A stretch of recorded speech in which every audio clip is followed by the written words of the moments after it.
Theatre of the Air.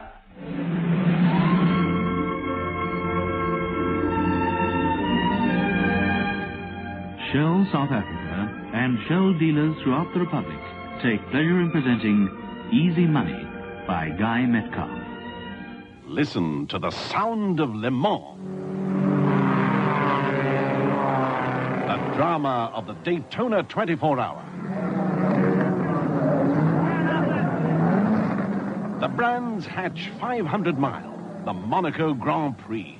These are some of the great motor races of the world. Here, on these engine-punishing endurance tracks, here a motor oil must give the ultimate in lubrication. And that's why so many world champion drivers like Graham Hill and Dennis Hulme rely on Shell motor oil. From the knowledge, from the experience gained on the great race tracks of the world, Shell has developed a motor oil for you, the motorist. An oil to give you the best in engine protection. Shell Super Motor Oil. Most world championship races are won on Shell. Reason enough for using Shell Super Motor Oil in your car?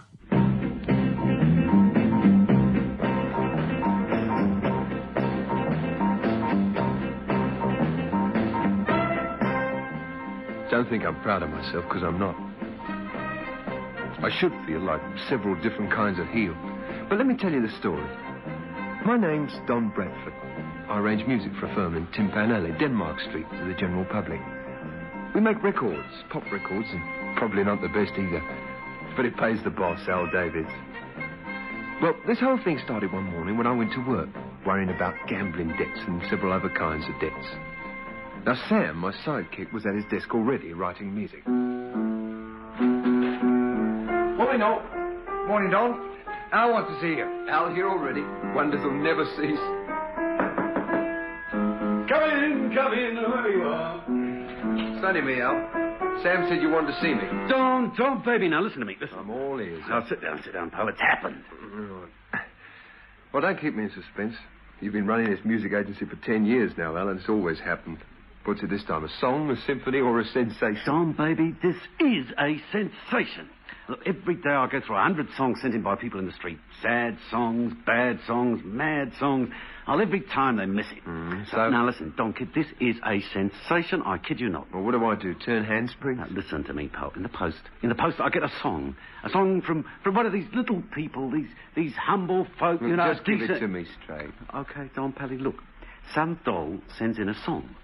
What is she? A schoolmistress. You get it? A dull little chick with some imagination. A square man, but this one knows music. She understands the dots. Now, this is the greatest. It's always a great. Now, listen to this lyric. Listen to this lyric, Don boy. Can she become an old flame? And if we meet in the street, shall I remember her name? How did this torment begin? You can't win. Well, that's the first verse. Get it? Now, look, I'll play you the music. I want you to do the arrangement. No, easy, friend, easy. Look, I've worked for you a long time now, Al. I'll get the band and the singers. I'll do the recording, but I hate to say this. You have something I've never had, Al. Well, like what? Well, the flair, the nose. You tell me a song will sell 1 million, and it does. I think you're crazy. Well, I'm wrong. Always. Well, I take your word for it. What do you want on this epic? Oh, I could kiss you, baby. Now, look, I want 3 French horns, 3 guitars, electric bass. I want string quartet, 2 timps, a drummer. I want a trumpet and piano. No, make it electric organ. Anything else? Yes, old pal. Now, look, I want you to write to this doll. Her name's, just a sec. Yeah, here we are. Her name's Miss Amanda Gleason. Amanda Gleason. Crazy, man. She lives at 13 Devon Terrace, Evandale. Now, look, just say we agree to publish and record this ditty, and we'll discuss the terms with her. Did you see about Benny in the paper? What happened?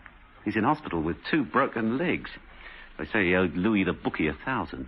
Owed Louis the bookie 1,000? Well, you know Louis, heart as big as the Palladium. But try to well, she calls the mob in. Well, I'll look up the name of the hospital, so send him some flowers. That's right, you do that. You sure you're right about that girl? Look, I've always been right before. Now, look, we've got to give her a new name. She can't be called Amanda Gleason. Well, I don't know. Maybe it's got something in there. Amanda. Mandy, that's it, Mandy. Mandy Gleason. Well, why not just Glee, like in Happy Mandy Glee? Well, kick the idea around, Don. Well, I'll think it over, sure. Well, just run out the flagpole. If it snaps in the breeze, we'll salute it, eh? Now, let's talk about the scoring. What I want, really, is...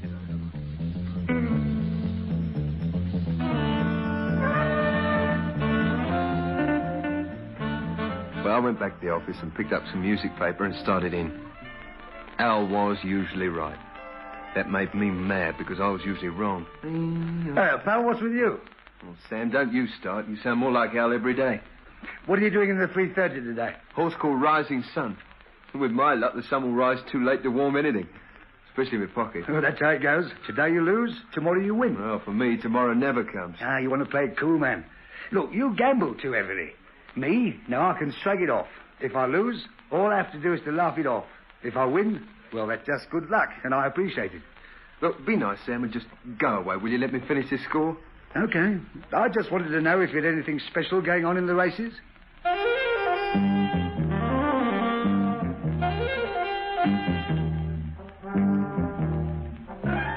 Sam was right. I was a gambler. I don't know how it started, and if I could have left it alone, I'd have been, well, not rich, but solvent. I'd started, and I couldn't stop. Well, I put it out of my mind till the telephone rang. Don Bradford speaking. Don, this is Louis. Well, hello, Louis. Look, I want to bet on the 3:30 at Ainsworth today. Place it two ways. Don, I'm a bookmaker, the way you're a music writer. So? I do it for the money, Don. That's the way I keep my kids at school. That's the way I pay the rent and run my car. Get the message? Louis, you know I always pay in the You end. owe me over 300. I'm not worried. You're 2 legs. But, Louis, you know I always... Sure, Don, but don't be greedy. But, Louis... Don, take a tip from a friend. Stop it now. Now, listen, Louis. Why not? You owe me, and I'll see about your legs. Louis, that's not like you. Well, that's the way I am. Be nice. Post me that check, Don. Understand? Hello? Hello? Having trouble, Don? I was cut off. What do you want? Oh, not a thing, but Al wants to see you. He picks a great time. What does he want? Well, how do I know the great man's mind? Why don't you ask him? Yeah, okay, I'll do just that.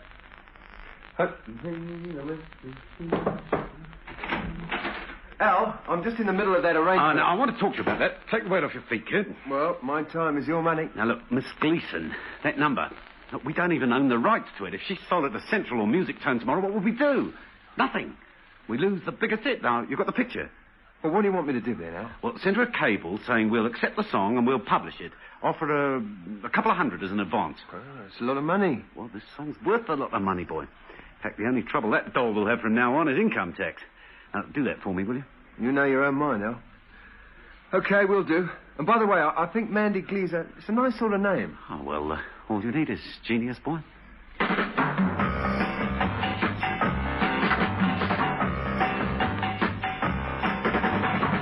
And that was what gave me the idea. I was free. I didn't have a wife.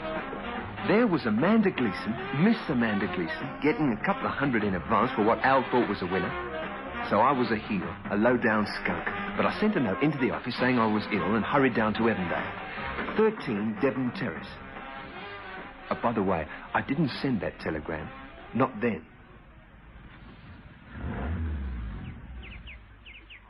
Hey, mister? Yes, sir. What can I do for you? Where is the county grammar school? Oh, why, down the road about a mile.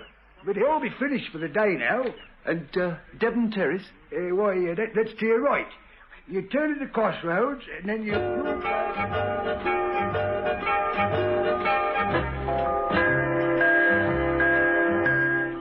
It was a pretty little house with roses round the door, and Miss Amanda Gleason was in her garden. She looked like a young country schoolmistress.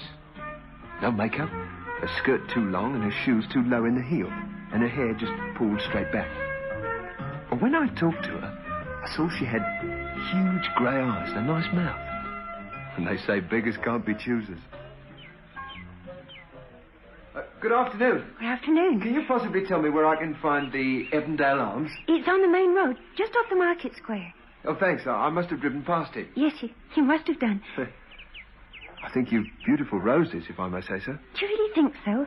I tried cutting them back, but trees always seem to grow. I'm afraid I'm not much of a gardener. Well, some people don't have to be. They've green fingers, you know. My mother was like that. Everything she planted just seemed to grow. Just like magic. Everything I plant seems to wither up, I'm afraid. It's beautifully peaceful here. I've just had, one of those illnesses, you know. The doctors advised a convalescence in the country, and this seems the perfect place. Between ourselves, is the menu good at the hotel? Well, they tell me it's wonderful, but I'm afraid I don't frequent hotels a great deal. Oh. Of course, the traffic is noisy on the main road, but I think you might find it ideal. Tell me, I don't want to trespass on your time, but do you know if they have a piano here? You see, my hobby is composing music, and I wondered... But what a strange coincidence. I teach music at the school. I've been writing pop tunes. It sounds ridiculous, but even if I don't make any sort of a success, it's fun. Isn't it strange? I mean that we're both interested in music. But, you know, I find things seem to happen like that. It's as if there was a sort of, I don't know, a law of nature. People do seem to me to have similar interests. Well, I won't keep you from your garden. Thanks very much. Oh, as a matter of fact, I was finished. I'm just going to make a cup of tea if you care to join me. Well, I don't want to presume on your time. Oh, I assure you aren't doing that, but I think you'd miss tea at the hotel. They're rather strict about their hours, you see. Well, thanks then. By the way, my name is Donald Bradford. I'm Amanda Gleason. Do come in. Well, thank you, Miss Gleason. I'll put the kettle on.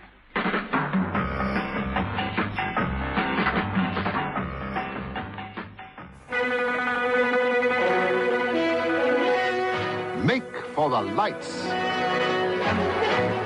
Take a look at the nightlife. Go to town.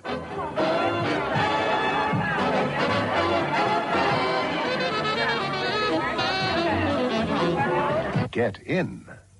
Get into the swing. Step out with a crowd.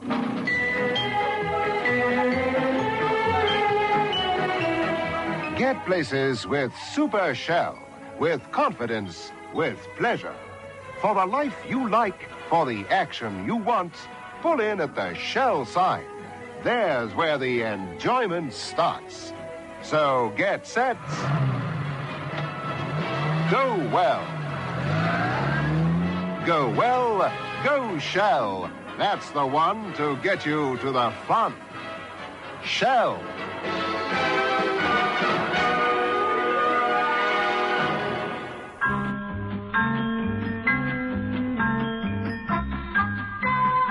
It was that easy.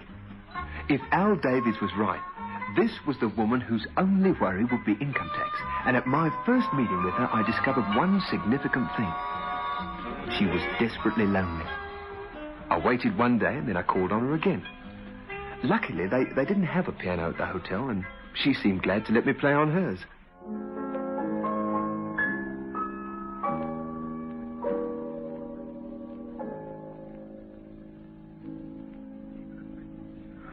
But you played beautifully. Oh, I'm afraid I'm a bit rusty. I'd love to hear you play. Oh, not after that. Have you ever considered a musical career, Mr. Bradford? Well, I'm afraid I sell things, Miss Gleason, but I love the piano. It's my hobby, you see. Well, I think you have a great talent. It's a wonderful evening. Why don't we go for a walk? Nothing strenuous, I'm afraid. Doctor said I had to be rather careful about that sort of thing for a week or two. Very well. I think it's a marvellous idea. Unless, it's just struck me. We have to consider your reputation, Miss Gleason.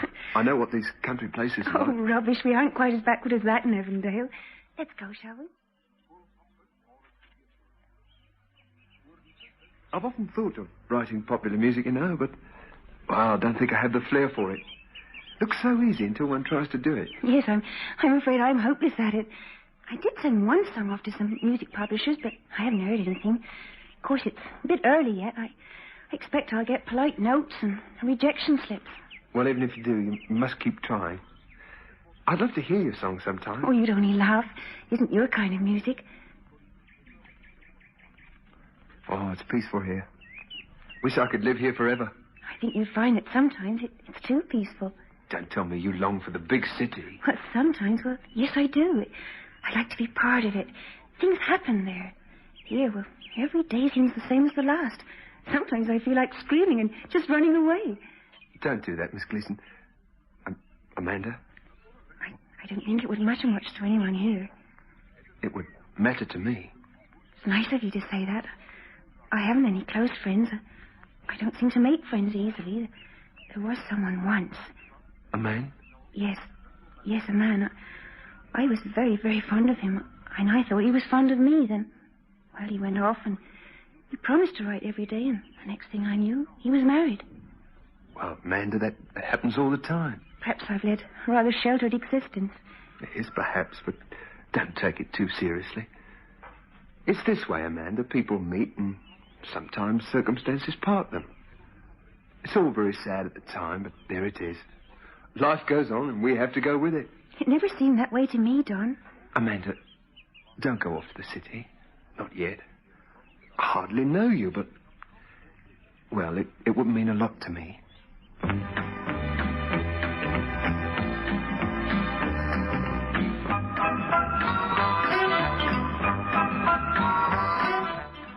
That's how it was. Don't think I didn't feel every sort of rat, but... Well, I'd met Amanda Gleason, and so far she hadn't heard the glad news about her song. The next step, I thought about it every way, and then I thought of Louis, the bookmaker, and the money and the stack of bills waiting for me back in the city. Yes, the next step was to give her the good news and then marry her. What else could I do? So I made an excuse, rushed up to London, sent her the telegram Al had asked me to send, and went to the office. Don, baby, what's the matter with you? You all right? Not too bad, thanks. It was one of those bronchial things, you know. I'll get on with that score. Or did you send that telegram? You know, the one to Amanda Gleason, remember? Oh, yeah. Well, you're sure you're okay now, Phil? I mean, I want you in there punching on top of your form. I was going to mention that. If it's all the same to you, I'll take the score home and finish it there, or we'll go for a few days' holiday. I don't feel just right. Well, you take off and have some kind of a rest. Have a great time, okay? Yeah, thanks, Al. I'll do that. Goodbye, boy. Well, it isn't Don Bradford. What happened to you? A cold, a cough, you know. Taking a day or two off. Lucky you. Well, I'm going to take the score of this song with me and work on that. I'll see you in a day or two, Sam. Yeah. Oh, a man asked you to phone him. He just said his name was Louis. And he said you'd know. Oh. Louis. Yeah, I'll phone him later. He said it was important. Well, if he rings again, then just tell him I'm ill.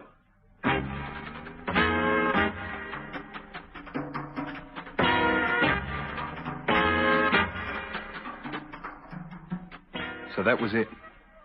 I had to have hard cash. After those 3 days in the country, it was all back again. All the strain and the worry, I had to go through with it. I drove straight down to Evandale and saw Amanda.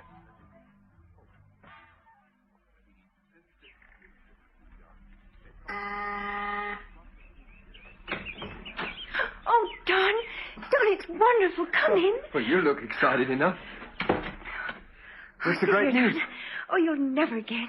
I had a telegram from a man named Al Davids. He has an office in Denmark Street. He's going to publish my song. But, Amanda, that's great news. Oh, but it's more than that. They're paying me in advance of £200. Imagine it. But this is wonderful. It's for what they call the option. Look, here's the telegram. Isn't it wonderful? This is terrific. I'm so excited. I can do all the things I've ever wanted. I can go to the city and give up my job here, and we'll get into the swing of things. Yes, that's wonderful for you, Amanda. Don, you aren't disappointed. Oh, please don't be. Amanda, I didn't want to say this. Not yet. Now, well, I have to. Bluntly, I love you. Oh, Don. And this changes everything. The song may be a hit, probably will be. You'll be a rich woman up there with all the pop idols and the big swinging city. Oh, Don, you're a wonderful musician. I have absolute faith in you. And, Don, you know I love you, too? I never dreamed it could happen to me. I'm so happy. What a wonderful, wonderful day. Oh, Don, my darling.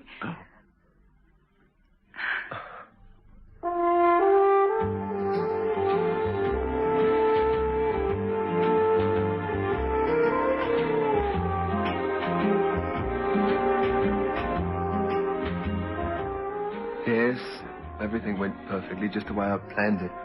If Al Davids was right, I was going to marry a rich woman.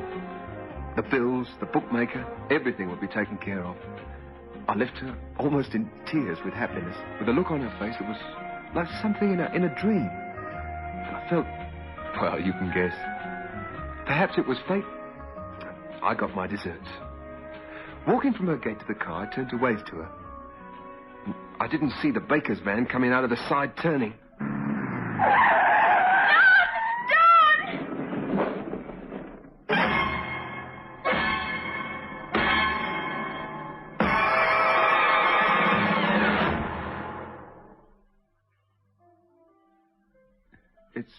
It's all white.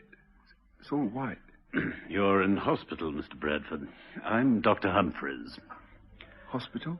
Yes, you were knocked down by a van. Your right leg is fractured, and there's considerable damage to the tendons of the left leg, I'm afraid. I remember. I remember Let now. me assure you, you'll make a good recovery, but you must lie absolutely still. Now, your fiancée is here to see you. My fiancée? Miss Gleason. Oh, yes. Well, do you feel fit enough to see her? Yes. Yes, of course. Oh, very well. I'll ask her to come in. He's awake now, Miss Gleason. Please come in. Thank you, Doctor. Oh, Don. Don, just when we were so happy, you poor darling. Hello, Mandy. Look, have you been waiting long? Oh, that doesn't matter. It seemed like days until I heard you'd be all right. This place is all decorated. Flowers. Did you get them? Of course, darling. Now, all you've got to do is get well. Don't worry about anything at all.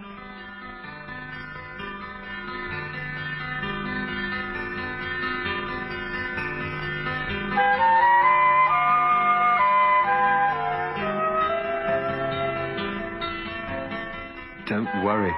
That was great advice. I just drifted off on a cloud of sedation, and I still worried.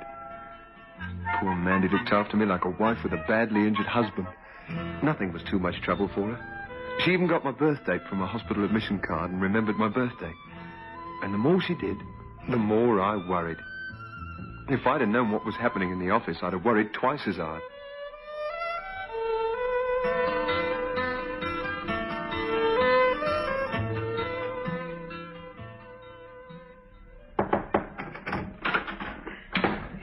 I've got to see you, Al. Oh, Sam, sweetheart, you look worried. Yeah, I just had a tap from Raglan Records. They're releasing a disc called Old Flame. The lyrics are too much like this one Amanda Gleason wrote. Oh, no, don't give me heart failure. Is it any good? Oh, they say it's the greatest. Oh, and Don Bradford vanished into the blue. Sam, I offered her a couple of $100 for an option. Worse, the cheque went out. Oh, man, oh, man.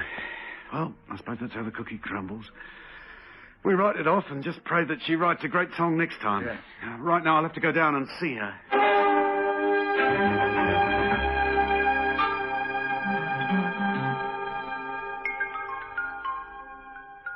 Well, that's the way it is, Miss Gleason. I mean, it isn't our fault. I thought it was too good to be true. Well, it isn't fatal, honey. Now, look, you keep the couple of $100. That's what we offered you for the option. But you write plenty more songs, eh? I wouldn't dream of keeping your money if you can't use the song, Mr. No, David. you forget it, honey. Well, you'll see tears running down me weather-beaten cheeks. Now, you see, we left this whole operation in the hands of a guy called Don Bradford. I haven't seen him for days. What's the matter? Did you say Don Bradford? Yes, nice fella, but unreliable. Well, what's wrong? If you don't mind, Mr. David, I'd like to be alone for a little while.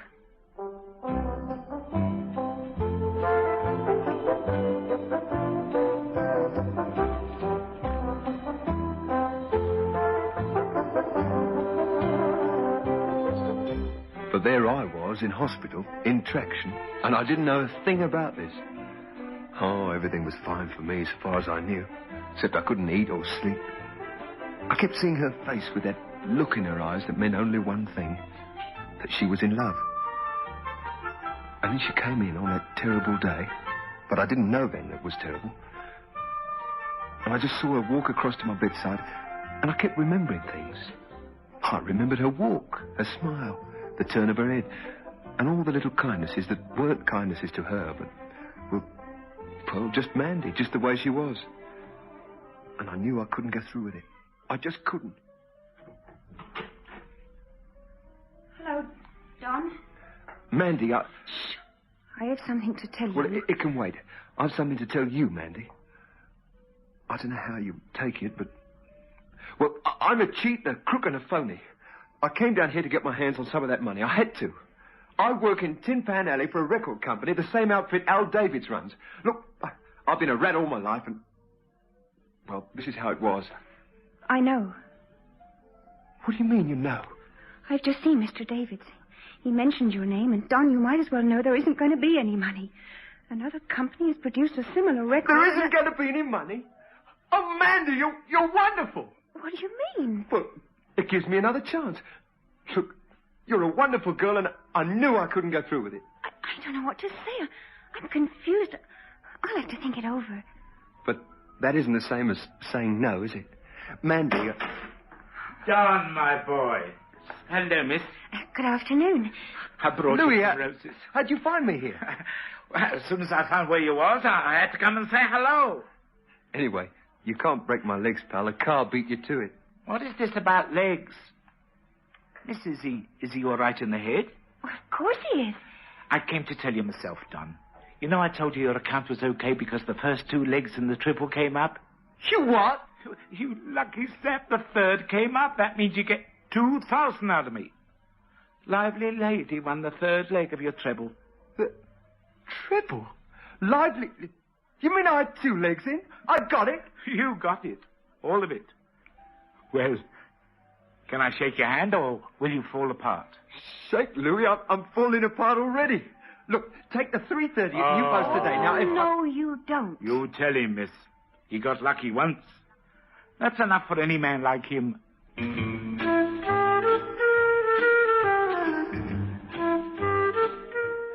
Well, that's the way it stands. I'm mending fast. You'd think I wouldn't have a care in the world, but I do worry. I worry about Mandy, about things like, can a good woman reform a bad man? Well, Mandy thinks so. And she ought to know. Did you ever hear her song called 2 Hearts That Beat Down Denmark Street? Well, that's us.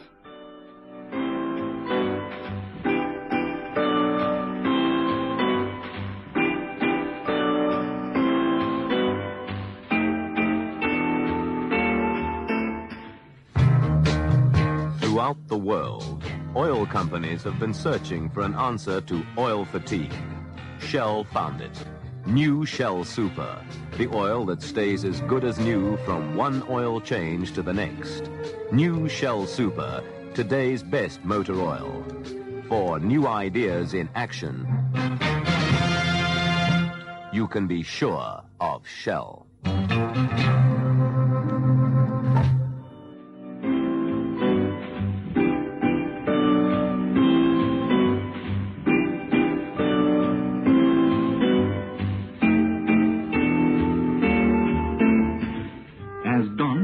Michael Mayer.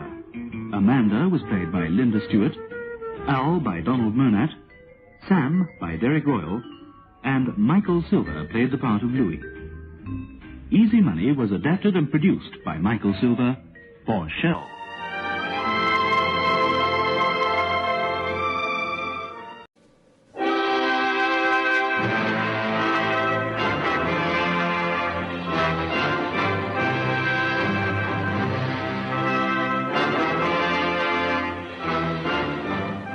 Shell, Theatre of the Air. Shell South Africa and Shell dealers throughout the Republic take pleasure in presenting Diplomatic Venture by Humbert Wilson. The play has been specially adapted and produced by Michael Silver for Shell. Make for the lights. Take a look at the nightlife. Go to town.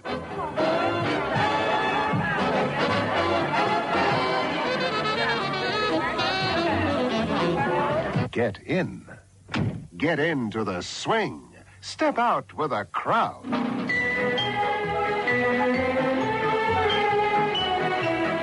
Get places with Super Shell. With confidence, with pleasure.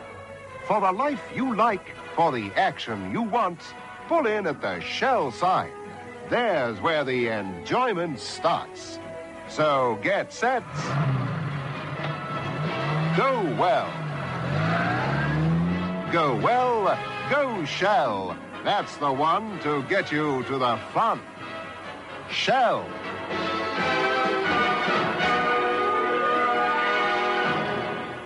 And now, Diplomatic Venture by Humbert Wilson.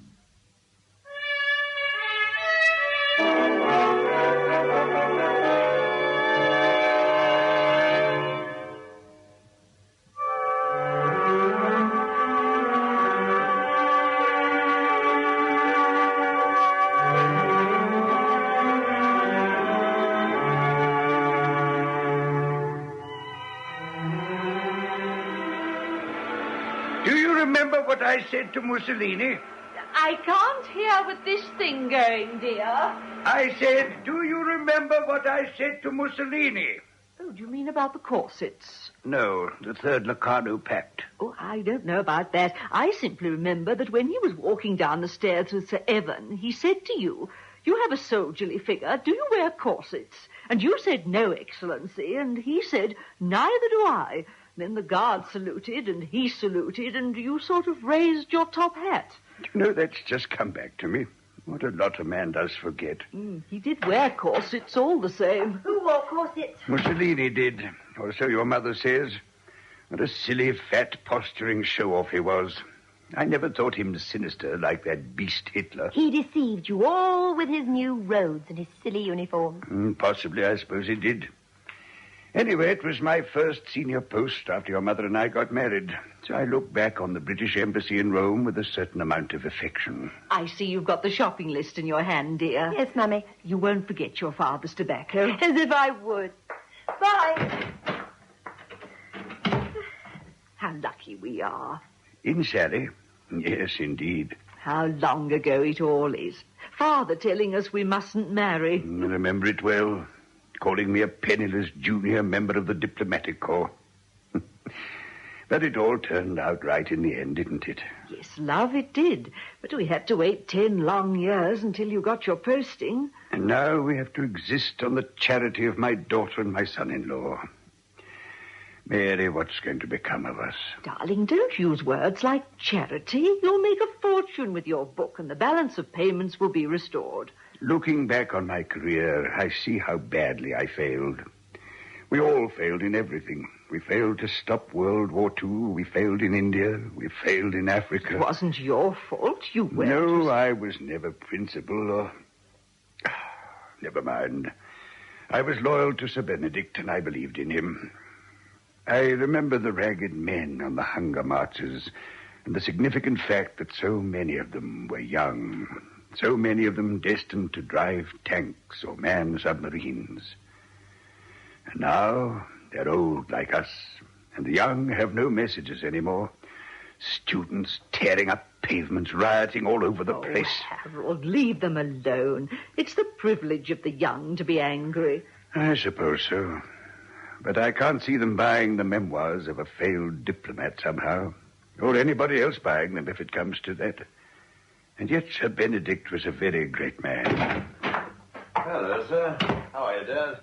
And how's my favourite mother-in-law since this morning? Well, thank you, Charles. How did you get on, Well, dear? it's all in the bag. I'm to write 3 numbers for the show. Have you decided on the title yet? Yes, the Passionate Eskimo. Extraordinary title. 4 years of the Conservatoire of Music, a symphony, a modern opera to your credit, and you have to write music for Passion Among the Icebergs. Great, Dad, great. I beg your pardon. No, I'll tell Sam. It's a much better title. What's it all about, dear? There's this lone woman flyer who has to land on an ice float. Original. Yes, I know, but the money's good. I'll go and put on something less stunning, as the fashion experts would have it. I'll give you a shout when Sally comes. Fine, I could do with a cuppa. We're lucky in our son-in-law, too. Yes, we are. But I wish we didn't have to... Now, Harold. It's no use saying now, Harold. I hadn't gambled on those chicken farms and residential hotels. Every penny of our capital. We were unfortunate, that's all. We still have your pension. Enough to keep us in beer, China tea, and postage stamps. I presume a diplomat was intended to steal the spoons from various embassies. Why don't you work on your book, dear? Sally will be back It's finished. soon. Oh, but that's wonderful. What's wonderful? Harold's book, his memoirs. It's finished. Oh, good. Is it ready to go to the publisher? No, I'm in the process of repolishing. In a few weeks... What will it say in a few weeks that it doesn't say now? It will say it rather better. Well, that's what I'm afraid of. Of what will you be afraid? Of it being too well polished, too good, in fact. As your son-in-law, who has a great deal of affection for you, may I speak plainly? Don't you think we ought to postpone this? No, Mary. What do you feel you ought to say, Charles? Well, that you're on your last and major battle. That you've got your back to the wall and they're coming at you. As a diplomat, you know how to duck and weave and dodge, but this modern world, 1968, will pin you and break you. And that's not going to happen, is it? It's something I try not to think about. Well, forgive me, you should. You've got to counterattack. A policy of counter-aggression. That's it. No appeasement. For that, one has to negotiate from a position of strength. Well, there it is, lying on that table. Your strength. Launch your book at the heads of the enemy. You're a good fellow, Charles. You're deliberately trying to provoke me in order to bring me out of my shell of failure. Oh, Harold, how can you call yourself a failure? I can hear the car. Sally's back. I'll go and make the tea. Well, Mother's right, you know. You shouldn't use the word failure. Why not? I've failed at everything, from trying to stop a war to persuading chickens to lay eggs economically. I know now that success is not in me, and I frankly confess to being afraid for Mary's and my last remaining years. Well, who isn't afraid of the future? Look at me. If you go down, you'll go down with the guns firing and the flag at the masthead and the bands playing and the captain tall and grave saluting his opponents.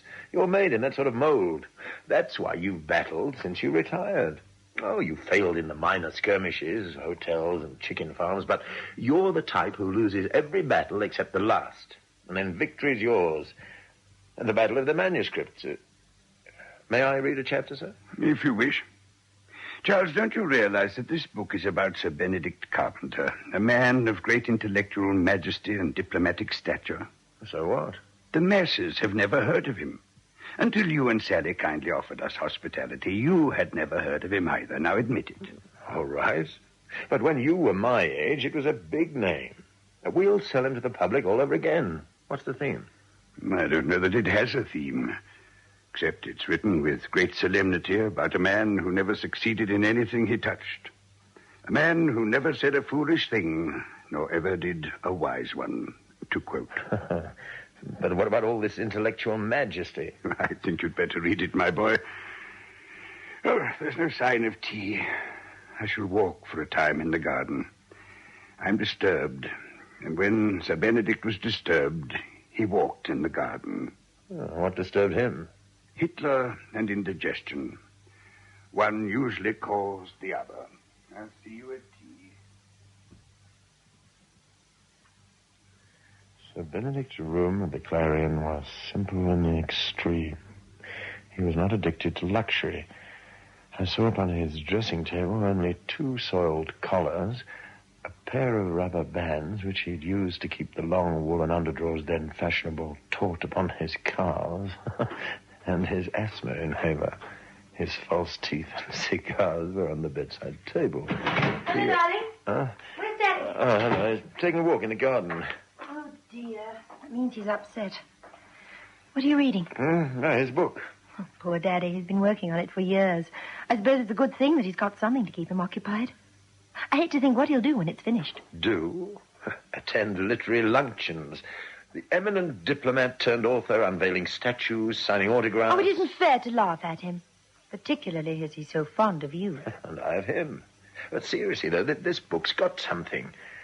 I don't know quite what it is, but it's like the Limburger cheese or brandy or cigar smoke in an old-fashioned club. You mean it stinks? No, my darling, I don't mean it stinks. It has bite, a flavour. It reads sort of oldie-worldy, but it isn't. He's poking fun at everyone, including himself. Oh, Charles, don't encourage Father. Supposing it is published and it's a failure. Don't you realize what it'll do to him and to Mummy? You're selling your parents short. They don't come like Harold and Mary anymore. They're as calm and courageous in failure as they'd be modest and self-effacing with success. I love those two. And I love you. Oh, you're a sweet, generous, talented... Talented? Oh, that's a love. Oh, Don't worry, darling. Everything's going to be all right. I know it will. We'll see it through. The four of us. A chip of the old block. Yes, we'll see it through. Sally, that book. Now, I've skimmed through odd passages here and there. Honestly, darling, I'm convinced it'll sell. It's really funny. You see, the critics will lap it up. I know. Alan Watts. He's always saying he owes me a good turn. Well, now he can repay it. Oh, you remember Alan, darling. He went into his father's publishing business. You can't do this. Daddy was a diplomat, not a writer. Oh, it's all very well for you to laugh at his memoirs, but they mean so much to him.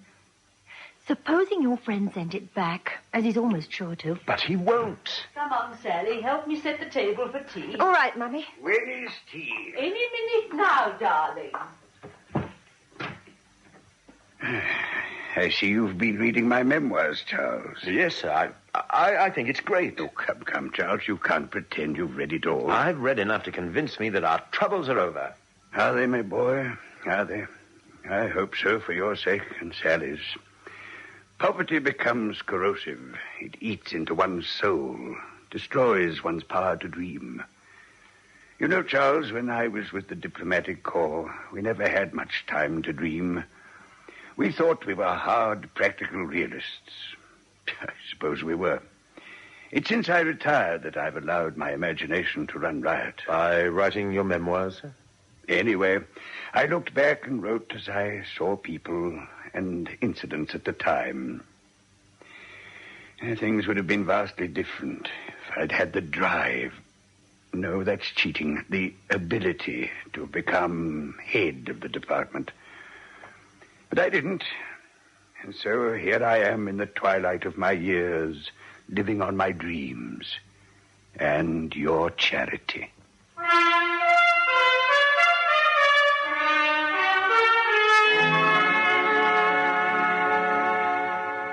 Listen to the sound of Le Mans. The drama of the Daytona 24-hour. The Brands Hatch 500 Mile, the Monaco Grand Prix.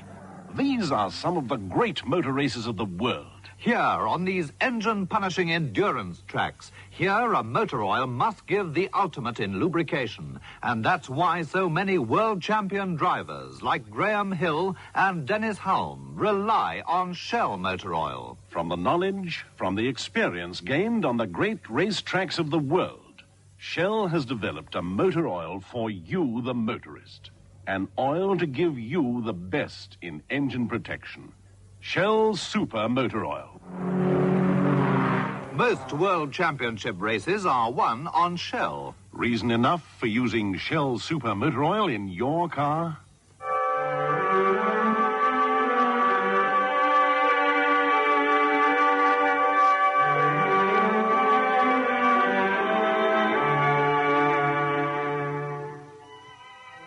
Oh, Mummy, I love this tea set. I can remember loving it when I was a small child. We got it before you were born. I bet there isn't another tablecloth like this in the whole world. Oh, millions, I should think. We got it in Tokyo when we were attached to the embassy. When was that, Mummy? In 1936. Things were very tense because of the Sino-Japanese situation. It all sounds so exciting and wonderful. Oh, I expect it's very much the same today, you know. Central figures have changed, that's all. And of course, jet aircraft and international telephones have speeded the whole process. I like Japan. It's a wonderful place. Mummy, why didn't Daddy become an ambassador? Wasn't he clever enough? Well, there are only so many ambassadors, you know. Everybody can't get the job. I'll bet they shouldered him out of the way. No good ambassadorial material would let itself be shouldered. No. Your father had too keen a sense of humor. It didn't make him liked. Sir Benedict always used him, but never liked him. But Daddy worships him. Does he? I wonder. What do you wonder, dear? Whether I shall go on loving Charles as much as you still love Daddy. You will. We're both very lucky having husbands we can believe in. Oh, it will be wonderful if Daddy's book is a success.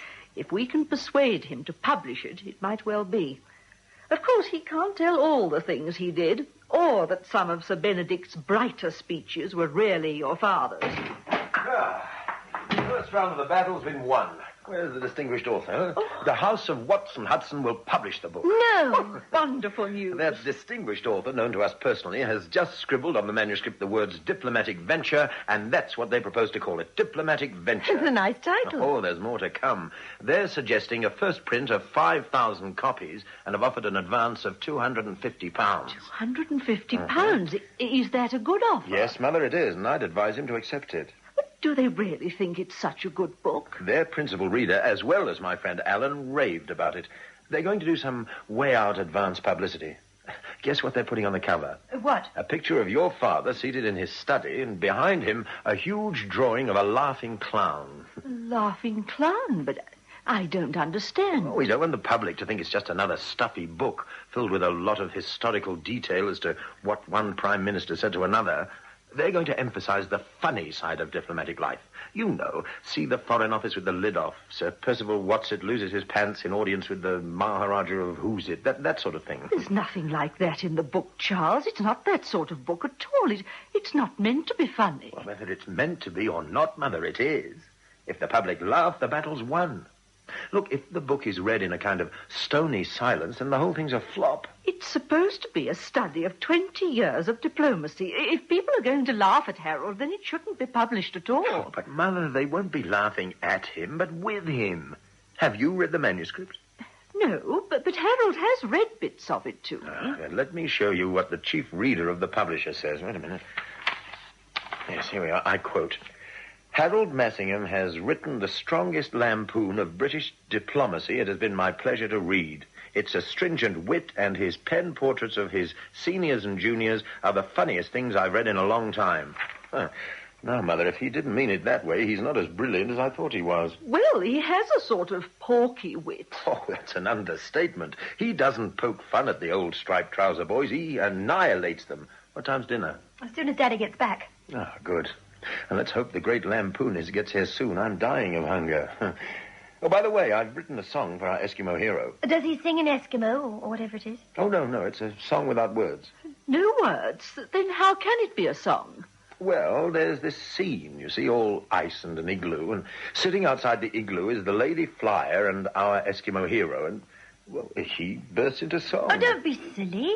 Mummy's right. How can you have a song without words? He just grunts.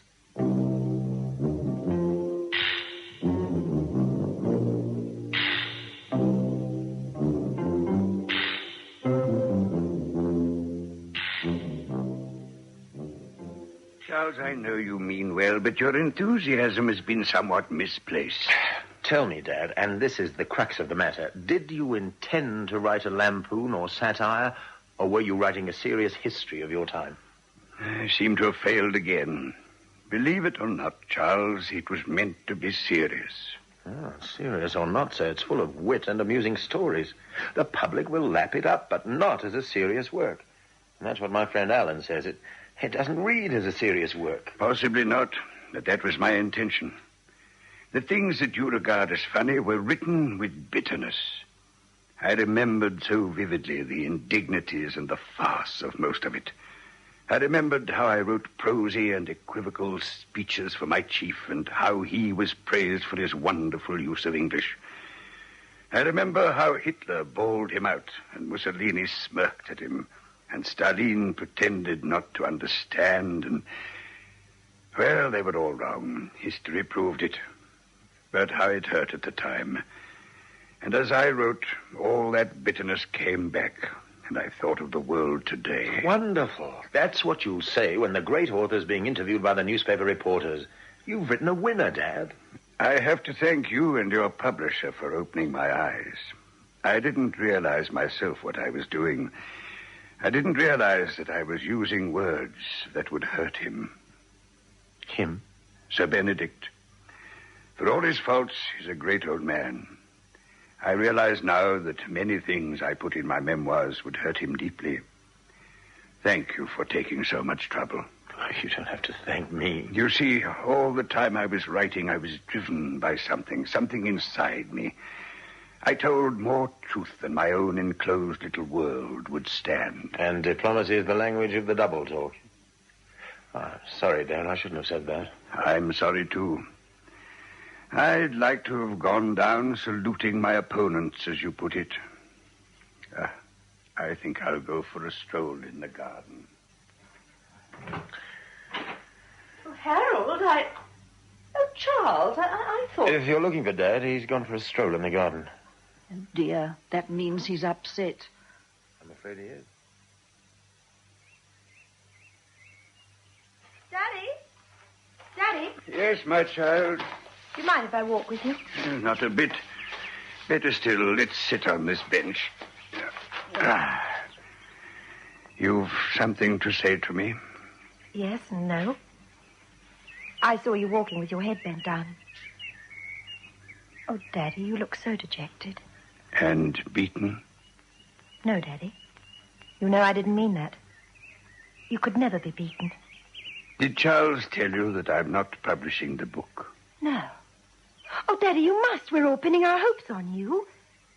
Is it because you don't like the way they're going to promote it? Partly. And partly because of what my memoirs contained. It would seem that I dipped my pen in acid. I didn't mean to poke fun. Tell me the truth, Daddy. Did you ever want to publish that book? Fair question, my daughter. I worked on it very hard. Much of the time, I thought I was recapturing and reliving parts of my youth and middle age. I worked very hard at it, my dear. For what reason? Just to recapture your life? A life of failure. Perhaps that's it. Perhaps I was working to defeat myself once more. I see. If this book comes out and flops, that would be a bitter defeat indeed, wouldn't it, Father? I suppose you said to yourself, I know I could do it if I was given the chance, and now you have the chance, you're throwing it away. Well, don't you see, my dear, that I can't play the part of a hyena at a feast? I can't attack publicly an even older man who can no longer defend himself. Perhaps you're right. The bitterness I put in that book was bitterness of failure. All over the world, there are tens of thousands of men like me. They're less fortunate. They haven't got married children they can go and leech on. Daddy. Let me finish. They live in furnished rooms and they starve genteelly. Why? Because they didn't have the necessary drive and quality to succeed. Poor failures like your father. Daddy, don't talk like that. I didn't mean what I said just now. I wanted to provoke you into doing what you would regard as a dishonorable act. But these successful ones you refuse to expose, do you think any of them care about you? Do you think if you wrote to any of those great figures of history and asked for help... I understand. A father who never quite made it, and a talented, fine husband who has to write grunting songs for a living instead of symphonies. Don't you think we ought to go in, my dear?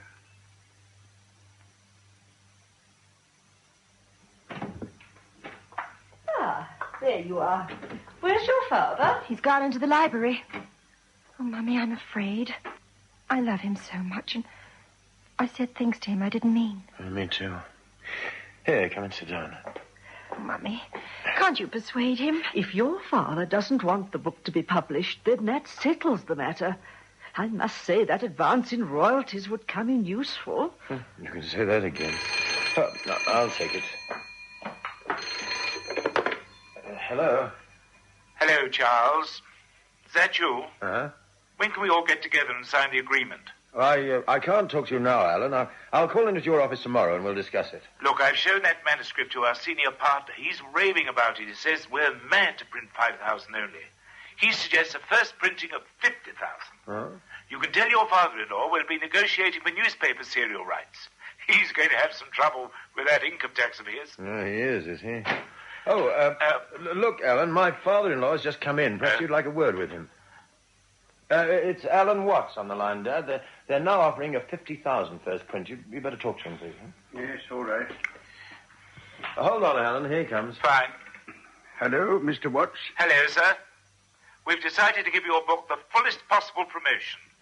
Our senior partner's read it, and he Your says... enthusiasm doesn't stem from the opinion of your senior partner.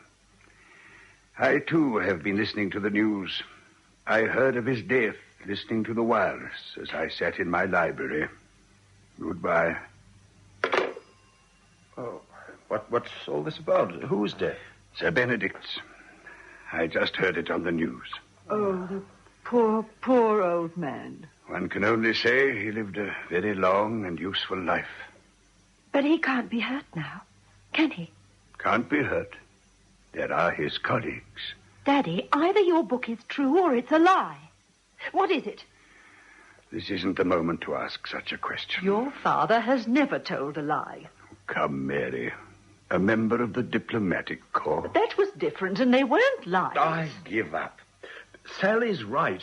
Whether it's published or not, whether there are 50,000, a million, or just one handwritten copy, it's either true or a lie. And if it's true, you've no right to withhold it from the public. Too simple. In a way, it's a betrayal. Truth can betray. Daddy, this is your moment of truth. It's them or you. Or rather us. Who are you going to betray? Can you give me the telephone number of your friend, Alan Watts? It's there on the pad. I'm going to publish. Funny thing. Sir Benedict was a dear friend of mine. But until I heard the news of his death on the wireless, I didn't realize that he would be the first to chuckle over the book.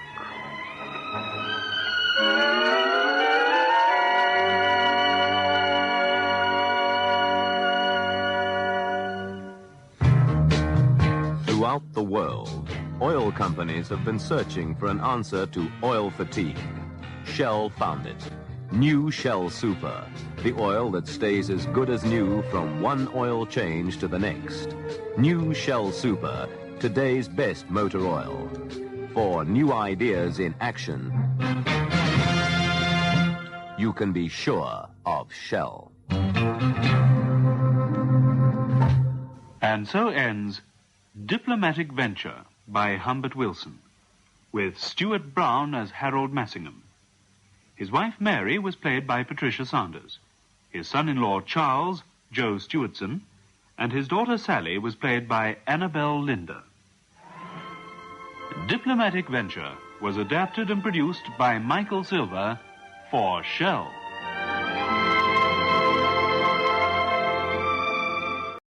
If your motor car is fitted with a car radio and you are not a licensed listener, you are required under the radio regulations to obtain a radio listener's license at the nearest post office without delay. Now, Springbok Radio time, 9 o'clock when you hear the gong. Ceylon tea is tasty. Make a pot of pure Ceylon tea.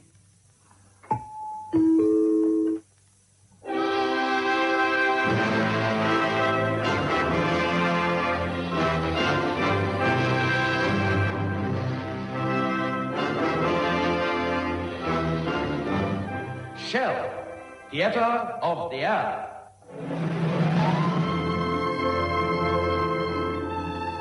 Shell South Africa and Shell dealers throughout the Republic take pleasure in presenting Before I Wake, specially written for the series by the Peter Maritzburg author Andrew Duplessis. Before I Wake has been adapted and produced by Michael Silver for Shell. Make for the lights. Take a look at the nightlife. Go to town.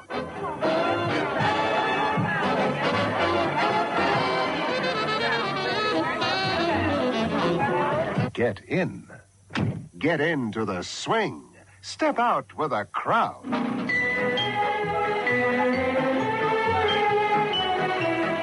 Get places with Super Shell.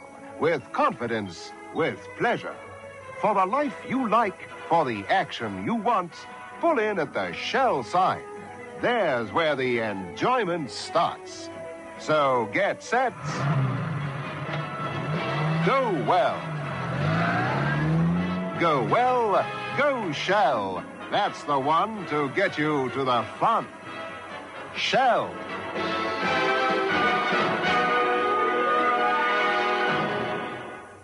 And now, Before I Wake, by Andrew Duplessis.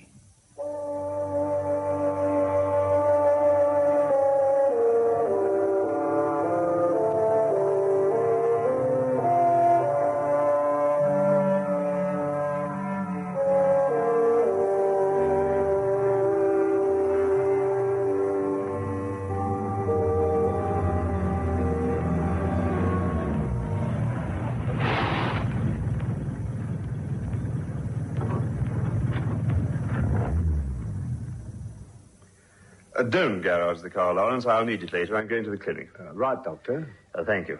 I'm afraid I kept you rather a long time. Oh, that's all right, sir. The last operation took rather longer than I expected.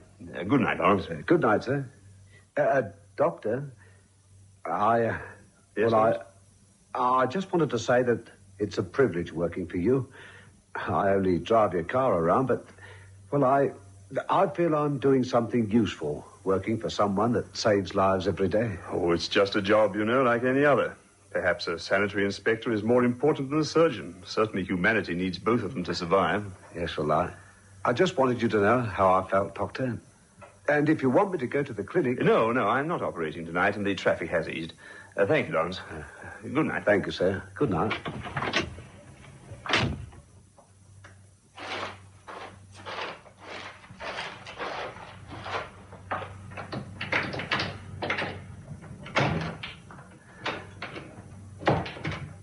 Hello, darling. Hello, darling. Hello, Lorna, bless you. Haven't forgotten we're going to the Simpsons. No, I can't, my dear. I have a case this evening at the clinic. Oh, not again. I'm afraid so. Oh, Lorna, I'd love my evening drink. Of course. Just one. No more, no less. Darling, I think it's marvellous, all the good you do, the people you cure. Do you ever think your own wife was lonely? Oh, not tonight, Lorna, please. I've had a very bad case. Sorry. Here, darling. Thank you. Did you go to the art exhibition? Yes, Basil took me. He said that... Excuse me. Dr. Lane speaking. Yes, John. Yes, I saw him. Congenital stenosis of the aorta. Yes, I'll be at the clinic most of tonight if you'd like to drop over there. Yes. Good night, John. John Mansell? Yes. Edward, why do you do it? Do what, Lauren? Overwork all day and night. You'll have a breakdown or something. We don't need money. You're the great Dr. Edward Lane after all, so you're not struggling for recognition. You don't like personal power, and a more modest man I've never met. It's my job, Lorna, that's all. I'm only asking you not to work so terribly hard. I don't know why I do. One case just seems to follow another, that's all. The more one advances in the profession, the more cases seem to pile up, at least in my own branch. Edward, I know people ask for you, but you could refuse, after all. You aren't the only surgeon in the world. You could plead pressure of work. But after all, that's true enough. Yes, I'll have to do something like that. Did you have dinner at the hospital? No, I thought about it. And on the way home, I was going to get a hamburger or something, but I didn't get around to it. I'll fix you something now. No, thanks. I couldn't eat now. When I come back from the clinic, I'll have something. All right. Look, I'll have to go now. Apologize to the Simpsons for me, will you? Will Basil be there? I don't know. Oh, he's a great friend of theirs. He can take you. I'll begin to forget what you look like, Edward. I'll make some time, I promise you. I'm sorry, I've got to go now. If anyone rings, I'll be at the clinic. All right, Edward. Sorry, Lorna. I might drop in later, at the Simpsons, I mean, for coffee, if I get a chance.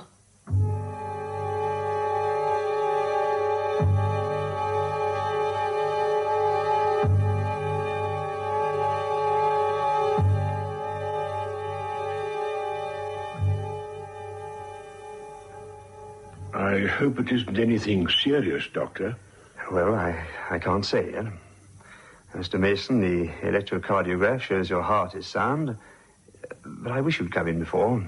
But then, of course, one doesn't know in time. You won't have to operate, will you? Well, I'd better have a look, old chap. We'll have you right as rain in no time. You see, I'm buying this house, and my wife, well, she isn't extravagant, but I've never stinted her. The result is, I'm not exactly a poor man, but I'm not a rich one.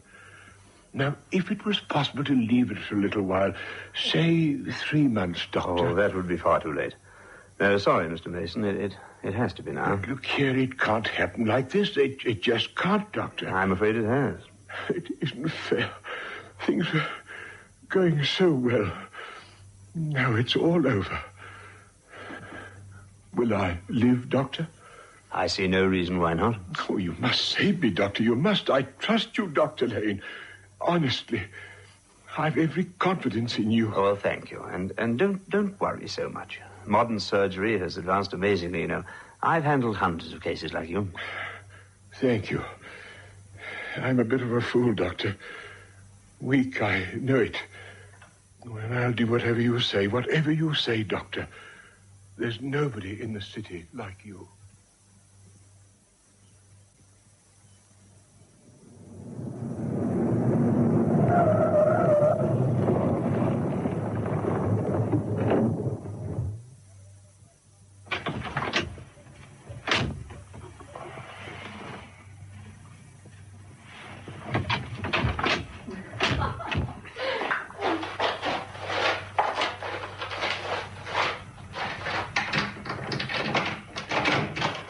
Come in for a drink, Basil. Thanks.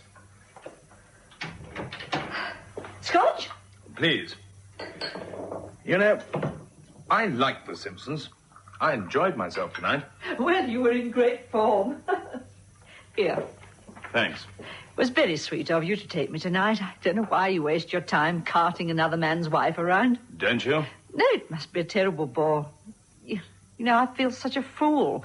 The wife of the great Dr. Edward Lane, and I just never seen out with him. He's too busy. Something very like an insult to you, too. I like being near you, and you know it. Yes, I do know it. Then why don't we talk about it?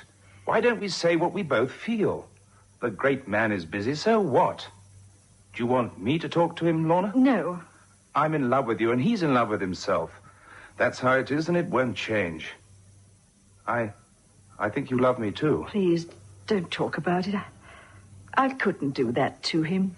You see, he isn't hard and always intent on his work. He feels things, perhaps too much. People bring their troubles to him. Sometimes there are cases he can't save, however hard he tries. And he's silent and bitter. He doesn't talk about it, but I always know. You're in love with him, Lorna, aren't you?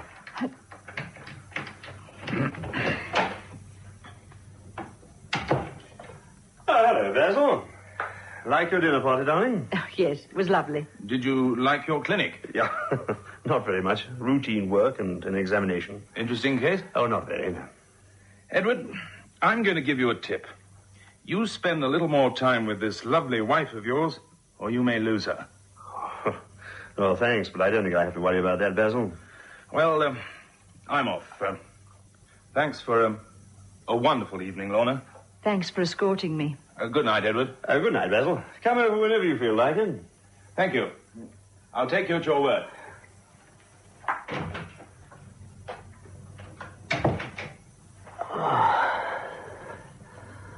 Anything in the post? Copy of the Medical Times, usual samples, letters from various drug houses.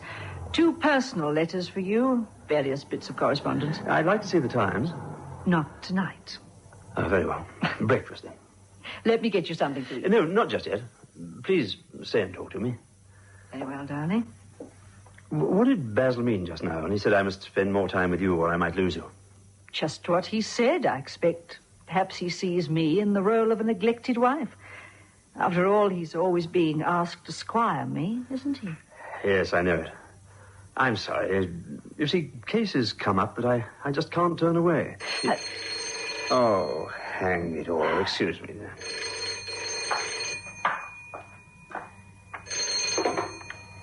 Dr. Lane speaking. Oh, hello, Dick.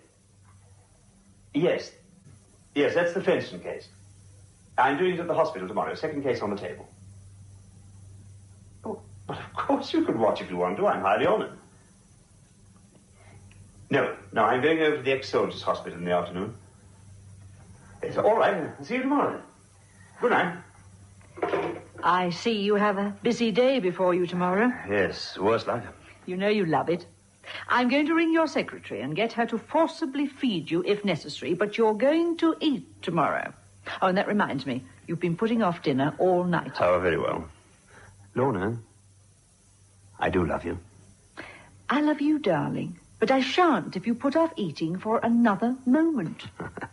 Yes, I need looking after, don't I? Never mind. I'll try to be better. I'll try very hard.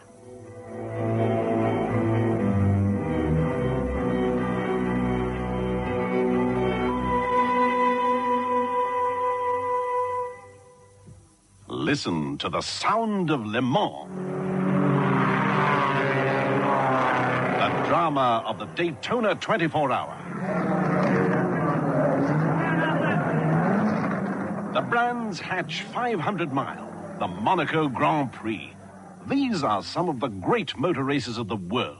Here, on these engine-punishing endurance tracks, here a motor oil must give the ultimate in lubrication. And that's why so many world champion drivers like Graham Hill and Dennis Hulme rely on Shell motor oil. From the knowledge, from the experience gained on the great racetracks of the world, Shell has developed a motor oil for you, the motorist. An oil to give you the best in engine protection. Shell Super Motor Oil.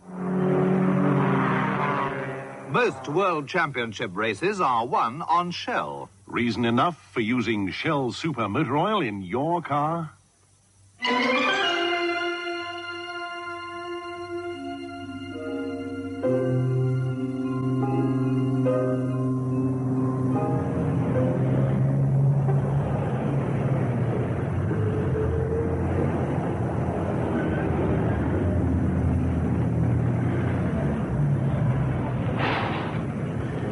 The traffic seems to get heavier in the mornings all the time.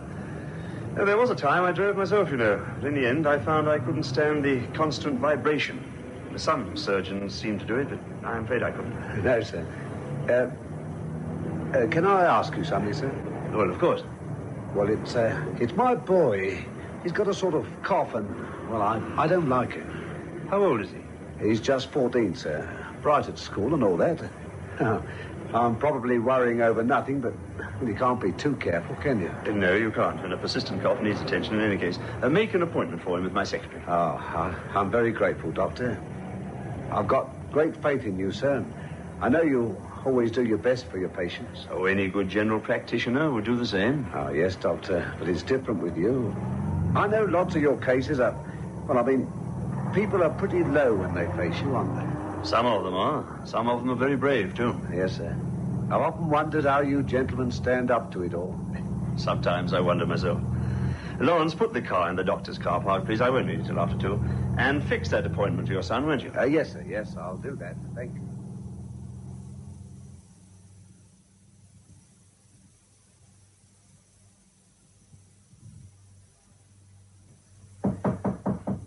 Come in. Oh, good morning, Dr. Lane. Oh, good morning, Mr. Mason. Yeah, sit down. Thanks. You see, I steeled myself for the ordeal, Doctor. Yes, well, we'll make it as little of an ordeal as possible. You'll have to take things easy after the operation, of course, for some time, until your system adjusts itself. Doctor, you've seen the X-ray pictures. Yes, I have. Well, I mean, did they tell you anything? Mr. Mason, your condition is not good. Now, it wouldn't be fair to tell you anything else, but we'll do our very best for you here. I was afraid it would be bad. I had a sort of inkling. I know I'm in good hands, that's all, and that you'll do your best for us, Doctor. Yes, we'll put you in Ward 10, and we'll make a few tests. And I'll operate on Friday. That could be my last day on Earth, eh? Please try to keep me going for a little while longer, Doctor. Oh, I hope I shall do just that. I've every reason to believe so. Thanks, Doctor. I'm in your hands. Well, I'll get up to Ward 10 right away. I'll see you there later.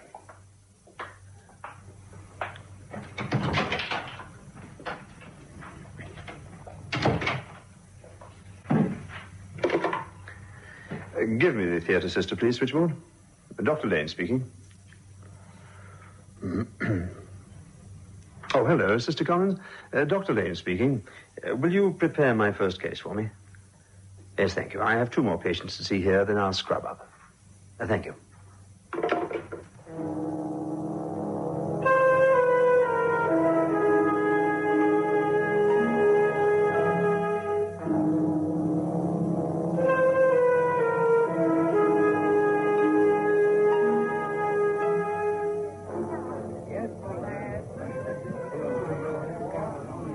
Penny for your thoughts?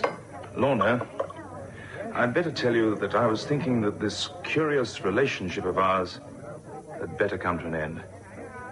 Yes, I think it had. Edward's always so insistent that you should take me out. You deserve and better than this. You ought to have a husband who loved you and looked after you. You ought to have a pleasant home and children, not... Don't. I must.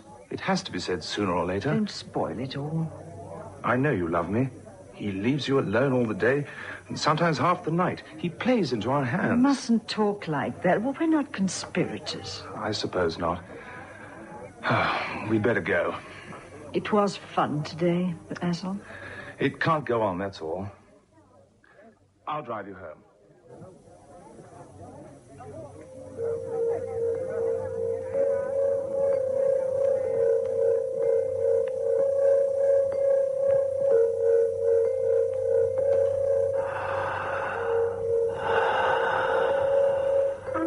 Retractor. There. Now scalpel. Follow me with a vacuum sucker, nurse. Artery clamps. Get that one, please, John. Forceps.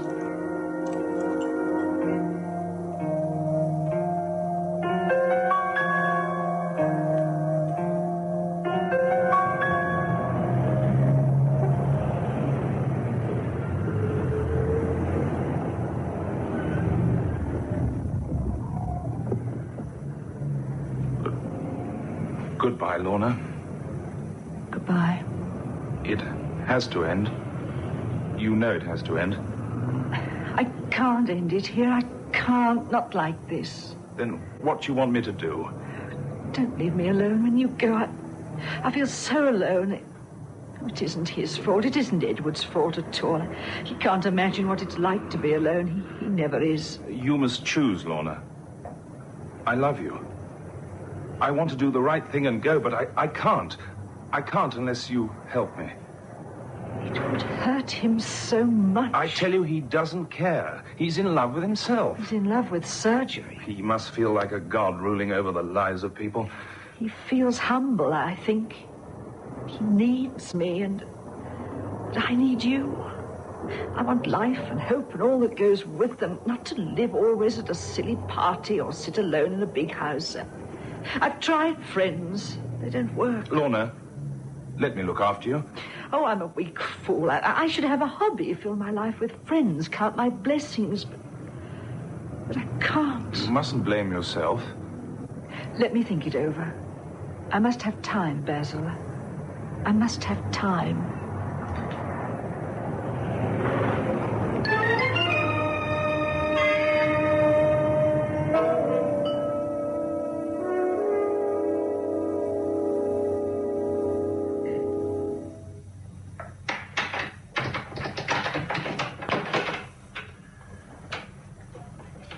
Lorna!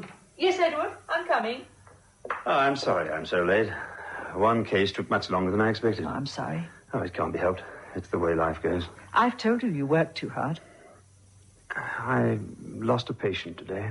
Oh, I'm sorry. Oh, I couldn't have saved him. The damage was too extensive to repair, but... Oh, it doesn't help somehow. People expect me to work miracles. I can't do it.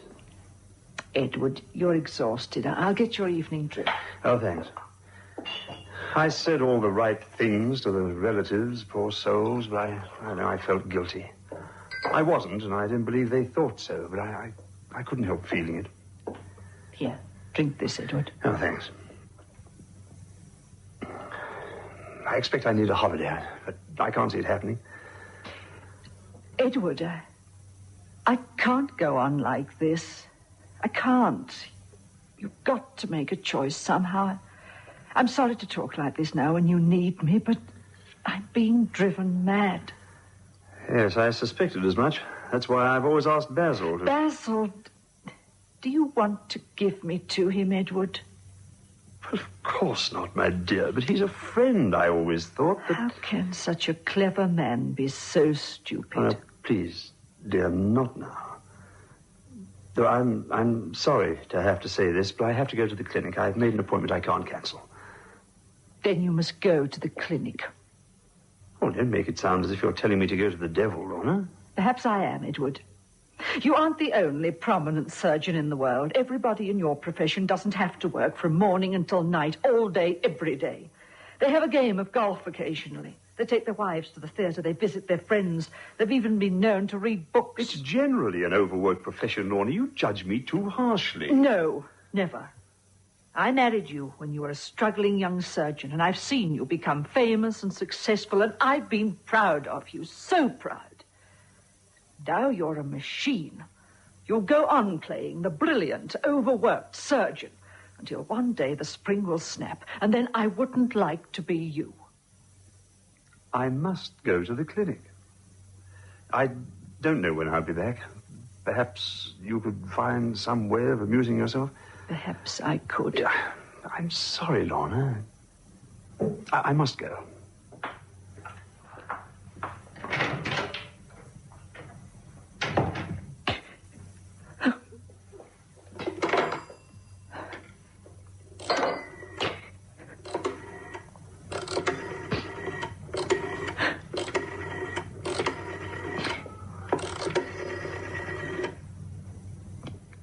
Basil, come round, please. I've made up my mind. I've made it up now.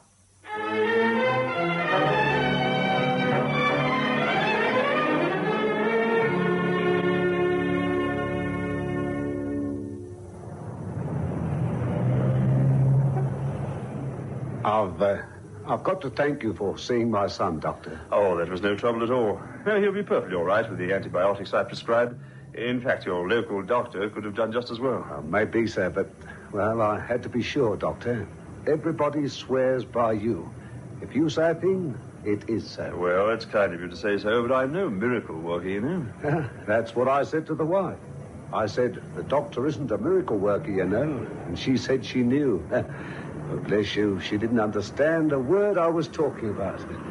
No, sir, they all think of you that way. Well, if not a miracle worker... All right, Lawrence, we have arrived. Now, drive me to the front door, will you? But don't put the car away. I may need it tonight. Very good, sir. And thank you.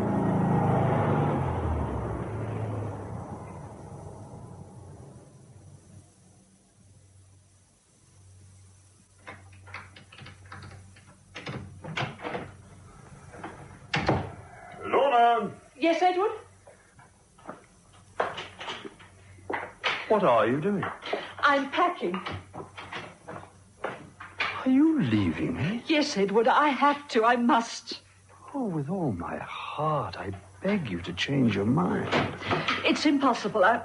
I'm going away with Basil.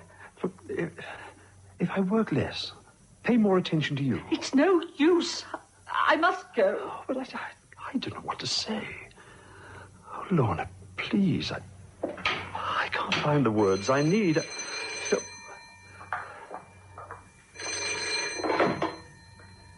Dr. Lane speaking.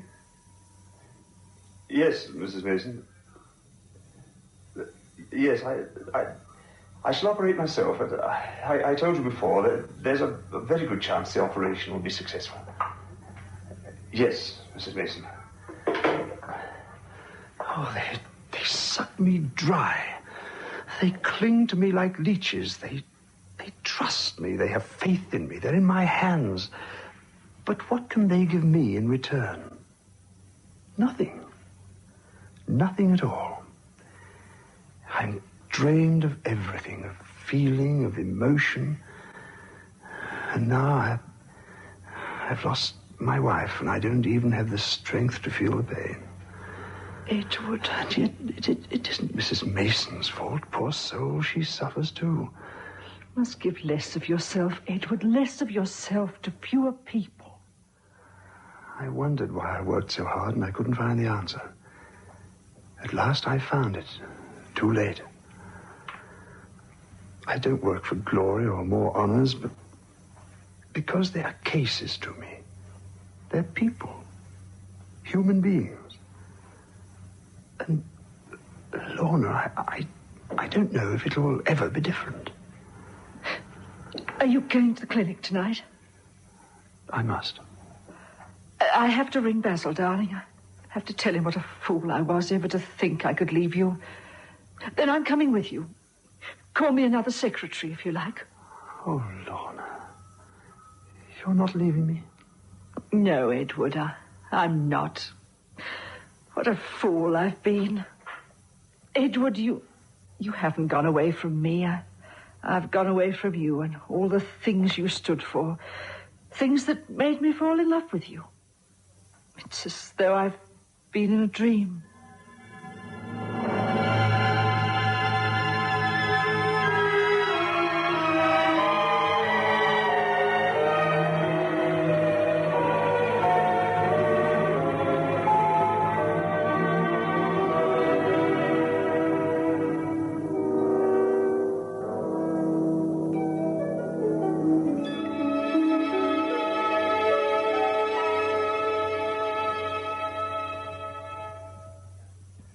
And so ends Before I Wake by Andrew Duplessis, with Rex Garner as Dr. Lane. Others in the cast were Patricia Sanders, Ian Hamilton, Billy Matthews, and Ken Baker. Throughout the world, oil companies have been searching for an answer to oil fatigue. Shell found it. New Shell Super, the oil that stays as good as new from one oil change to the next.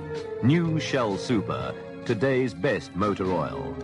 For new ideas in action, you can be sure of Shell.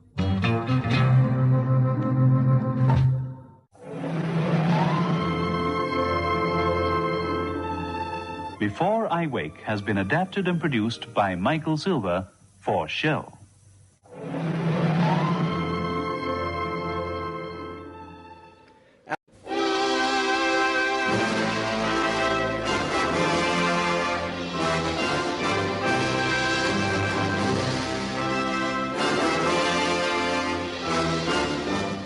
Shell, Theatre of the Air.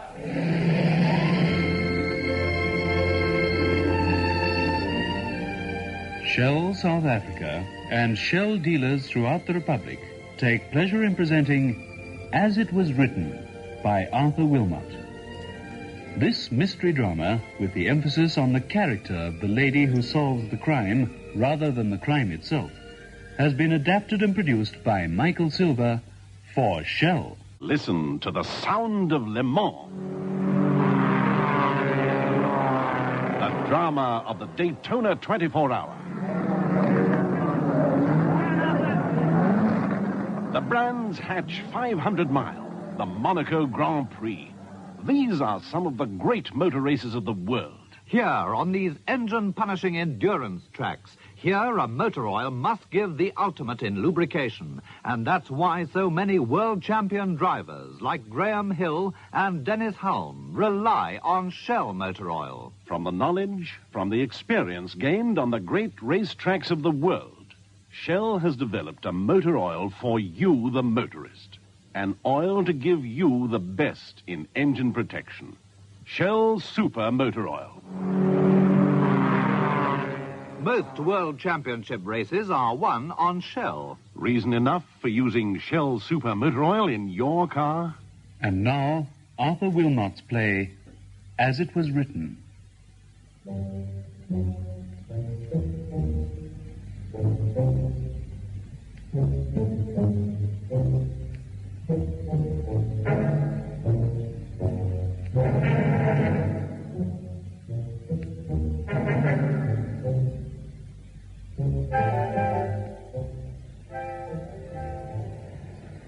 I see that Miss Hall hasn't returned her book yet. Oh, she's run up quite a huge fine. Oh, Emily, she hasn't had it all that long. A huge fine comes to 15 cents. Well, it's a bit silly, but... Oh, he's still out there. Who's still out there? That young man. He's been staring at this shop for over half an hour. He must have heard me. He's crossing the road. Perhaps he hasn't made up his mind what to buy. Oh, here he is. Oh, can I help you? Well, I'm not sure, really. Is it a particular book you're after, or do you want to browse around? You're quite welcome to do so. Yes, it's a book. I'm not even sure whether it's still in print. I've been trying to find it everywhere, and in fact, you're the last hope. Oh, and what's the title? It's called The Thin Blade of Death by Robert Heath. Robert Heath? Oh, no, I'm sure we haven't got that book in stock. Did you say it was an old publication? Yes. Oh, well, it was just a forlorn hope. Thin Blade of Death. Harriet, I'm sure it's among that job lot of second-hand books we bought about a month ago. Oh, really?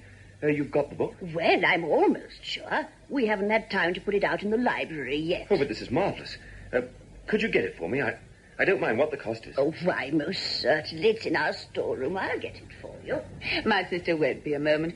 Do you want to buy the book, or do you wish to take it from our library? Well, I'll borrow the book if that's all right. Oh, perfectly. You pay a deposit of 50 cents, and there's a charge of 6 cents a week. Oh, fine. Here you are. Oh, thank you. I do hope she can find the book all right. Here you are, 54 cents change. Oh, thank you. I'll make out your subscriber's card. I've got it. I knew I was right. Oh, good. No, just a minute, dear. I'm making out a card for the gentleman. Your name, please? Goldsmith. Peter Goldsmith. And your address? 48 West Street, The Buff. 48 West Street, The Buff. Thank you. Here's the book. Oh, I'm so sorry it's not in a better condition, but it's a very old book. Oh, that's all right. So long as I've got it, I've searched everywhere. Oh, why? It's obviously some mystery story. But have you heard anything about it? Is it... Oh, excuse me, I've just noticed the time. I must rush. Thank you so much. Strange. Oh, Emily, what's strange now? Wanting that particular book. It's so old. Nobody's reviewed it for years. So what? He may be a friend of the author's or anything. Does it matter? He took so long coming into the shop and then giving that false name. False name? Oh, Emily, you really are becoming like an Agatha Christie character. How do you know it was false? Well, the way he spoke the words, Peter Goldsmith. And that look on his face. Oh, of course it wasn't his real name. Emily, you're allowing your imagination to run away with you again. Why should I have remembered the book when he mentioned it? After all, it was only part of a job lot. There was something on my mind, something to do with the title. Now, look, dear, we'll never get our cataloguing done if you go round trying to be a Mrs. Sherlock Holmes. Say what you like, but I can't help feeling that there is something very strange going on.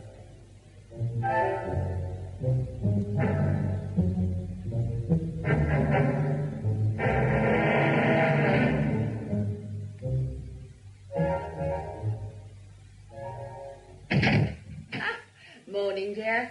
Oh, hello, Harriet, dear. How did you enjoy the film last night? Not bad. Could I do with my coffee? Well, here you are. There, drink it while it's nice and hot. Thank you. Emily, your hand is shaking. Are you all right, dear? Did you have one of your sleepless nights? That young man, gave his name as Peter Goldsmith. He never did come back, did he? Come back? Well, he never returned the book. Oh, Emily, does it matter? You saw how old and torn it was, and he did pay his 50 cents deposit. We couldn't have sold it for any more. Wait until you see this morning's paper. Now, what's this morning's paper got to do with that man? Listen to this. New light on Bromley death. The authorities have removed the veil of secrecy surrounding the death of 78-year-old Herbert Grange. It will be remembered that he was found dead 10 days ago. Grange was found lying beside his desk, a post-mortem revealing that the nature of the wound suggested that he'd been stabbed by an extremely narrow weapon, possibly a stiletto. Our crime correspondent... Really, Emily, do I have to listen to all this at breakfast? No, you don't understand. I remember now what was so strange about that job lot of books we bought. Well? We bought them from Mr. Grange. Did we? Oh, really, Harriet. I couldn't wish for a nicer young sister. But sometimes... well, listen to this.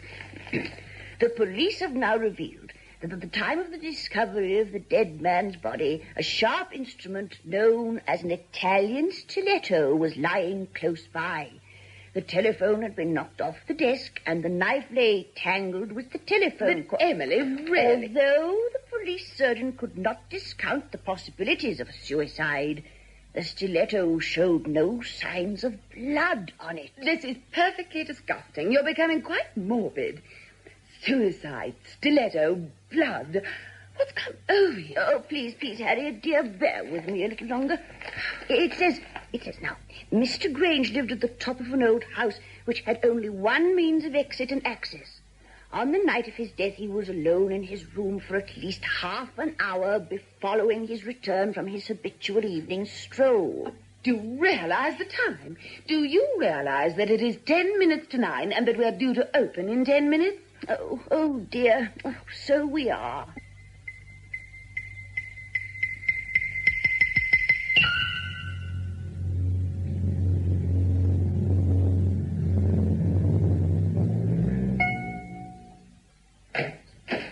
Sorry to trouble you, Inspector. Miss Waring's outside, sir. Yes? You know, the lady who keeps the library on Hilton Road. Oh, what am I supposed to do about that? Well, sir, she says she has some information concerning the death of Mr. Grange. The man who was stabbed. What information? Oh, I don't know, sir, but she seems quite definite that she's got something useful to tell us. In which case, show her in, will you? And you'd better stay, too. We might need a witness. Very good, sir. Come through, please. Oh, well, thank you. Good afternoon, Inspector Martin. Hello, Miss Waring. Haven't seen you in a month of Sundays. Come and sit down. Oh, thank you. Now, Sergeant Bertley says you have some information for us. I have indeed. I know my sister Harriet will think I'm being foolish. Had to tell her a white lie. A white lie? Well, I couldn't very well say I was leaving the shop to call on the police. I take it Harriet is your sister. Yes, a great deal younger sister. And I'm afraid inclined to be somewhat cynical. Well, let's start at the beginning, shall we? What have you to tell us? Oh, dear. Now that I'm here, I feel rather foolish. I hope you won't think so, too. You told Sergeant Bertley it was about the Grange case. It is. You see, a young man came in to borrow a book. He seemed so eager about it. A book? It was called The Thin Blade of Death by Robert Heath. We got it among a job lot of books we bought from the late Mr. Grange. The man who was stabbed? That's right. Now, what makes you think that this book has something to do with Mr. Grange's death? Well, this young man... Oh, I was so sure he gave a false name and address. And after a while, when he hadn't returned the book, I called at the address he gave. There is no such street as West Street, at least not on the Buff. Go on. Well, that's it. It? Well, don't you see, Inspector? You find the young man who borrowed the book, and you have solved the mystery. I see, Miss Waring. Thank you. All right, Sergeant, show the lady out, will But, Inspector, you don't understand. Please, Miss Waring, I have a lot of work to do. But don't you see, I read in the paper that the police are inclined to believe the theory of suicide. Now, never mind what you read in the paper. We haven't completed our investigations yet. Is it not true that Mr. Grange was stabbed just below the heart? Yes. And is it not true that you think he did it himself? Please show the lady out, Sergeant. But, Inspector, come on, he please. could... You heard what the inspector said. Oh, dear. Oh, well, all right, but you can't hope to solve the case the way you're going about it. Good day to you.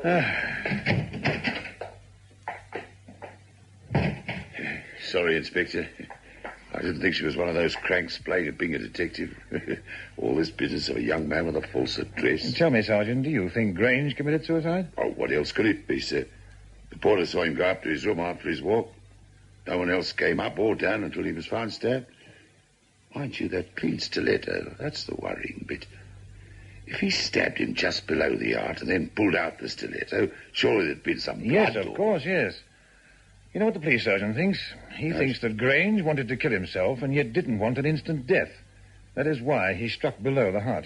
You don't believe that, sir? No, I don't believe a man is capable of such an act of suicide that he'd pierce his own body in order to stay alive long enough to do something such as... Such as wiping the stiletto clean and then dispose of the means of cleaning? Exactly. Yet what other explanation can there be? Was he trying to make it appear that he hadn't killed himself? That's nonsense. All he had to do was to stage an accident somewhere. That would have been much easier. You know, the whole thing is so fantastic it could be suicide. Or it might be some wildly improbable murderer. Like your Miss Emily Waring, for instance.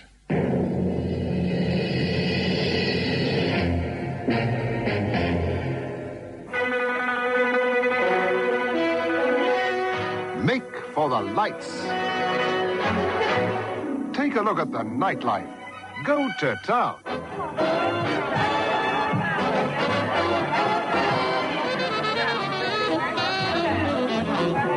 Get in. Get into the swing. Step out with a crowd.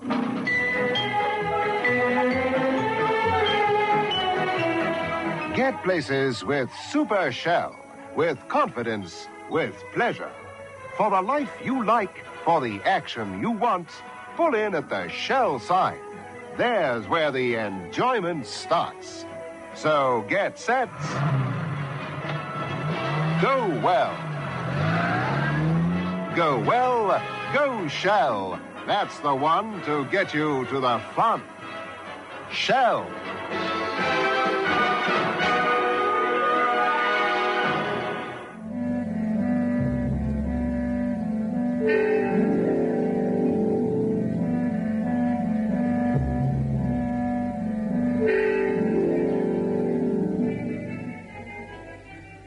Emily, don't you think we'd better start cataloguing the second-hand books in the storeroom? Oh, Emily, I wish you'd pay attention. Oh, but I am, dear. No, you're not. You've had your nose stuck in that book for the last 2 days. What is it that makes it so absorbing? What's it called? Well, you see, Harriet, dear, it's the... Don't tell me you're reading a book and you don't know the name of it. It's Robert Heath, The Thin Blade of Death. Oh, I don't remember us ordering that book. No, I did. Oh, Emily. Oh, I haven't put it in the stock, dear. I paid for it myself. What on earth for? Oh, I see. That's the book the man borrowed. Yes, dear, and never returned. I found out who printed the book, and that very nice traveller, Mr. Lawrence, got it for me. Oh, Emily, you are the strangest creature. You can't get this Peter Goldsmith out of your mind, can you? No, I can't. And for a very good reason. I think I know now why he was so anxious to get hold of a copy of the book. Oh, dear. Oh, look at the time. It's gone 1 o'clock. It's my turn for a half day. I must rush. I've got an appointment. But you had your hair done yesterday. Oh, but it's not with the hairdresser. It's with the porter of a block of flats. Well, I don't mind telling you, Miss Waring, I don't sleep o' nights thinking of that poor bloke. Oh, proper gentleman was Mr. Grange. Fancy having to die like that. Oh, I don't think, Mr. Johnson, it's the sort of way anyone would choose to take their own life. Suicide?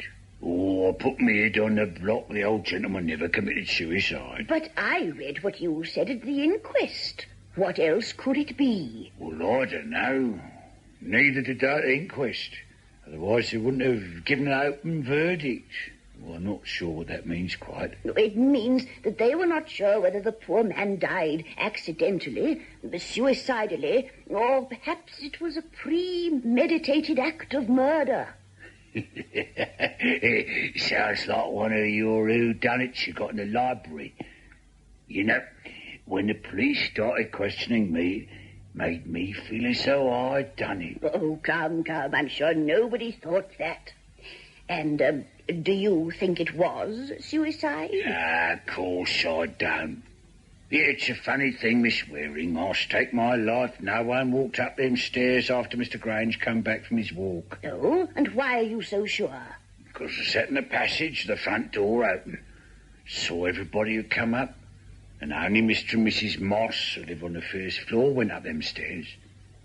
Heard them open their door, go into their flat. Oh, quite extraordinary. Yeah. What happened then? Well, then I heard a bump, like a chair falling over. And Mr. Moss, he pops his head out and says, did you hear that noise? And I says, yes, comes from Mr. Grange's room.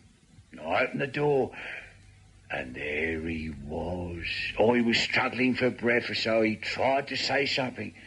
Mr. Moss ran down to the street corner to fetch a cop, but by the time he arrived, it was all over. Oh, poor old gentleman. And you didn't touch anything, as they say in the detective stories? Oh, no, not a thing. Oh, should have heard the way they questioned me at the station. There I was under a naked light shining down on me. Oh, now. You got that from the last book I lent you. You can understand how strange it appeared to the police. Poor Mr. Grange is stabbed with what looks like a thin stiletto. There was one lying beside him, but it was absolutely clean. No blood on it at all. Yeah, that's what everyone's saying, Miss Emily.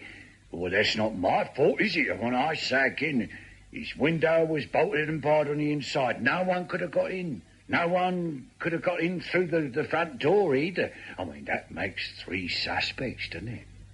Mr. and Mrs. Moss. And me. Oh, come. You're allowing your imagination to run away with you again.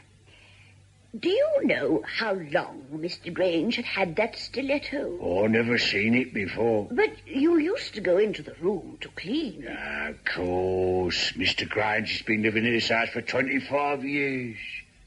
He never mentioned it before. Strange. Very strange. Oh, I wonder. I think I'll have a word with the postman. That's right, Miss Emily. I delivered that stiletto to Mr. Grange. Are you sure it was a stiletto? I'm quite sure, because, you see, I was just about to knock on the door of the house when the old gentleman came out. Oh, there's a parcel for you, sir. A parcel for me? Good heavens. I wonder who that could be from. How astonishing. I don't know what it could be. Well, sir, it's all wrapped. It looks as though it might be a knife. Would you like me to unwrap it for you? Oh, would you? It would be so kind of you. Arthritis, you know. It'd be a pleasure, sir, if you'll just sign the receipt here. What's it? Oh, yes, of course. Yeah. That's it. Now, let's see what you've got here. Why, it's a dagger. Goodness gracious. What they call a stiletto. Doesn't seem to be a note with it. I hope there isn't some mistake. Well, it's got your name on it. Well, let's not look a gift horse in the mouth. Perhaps they forgot to enclose the note. Make a very useful paper cutter. He went upstairs and I didn't see him again.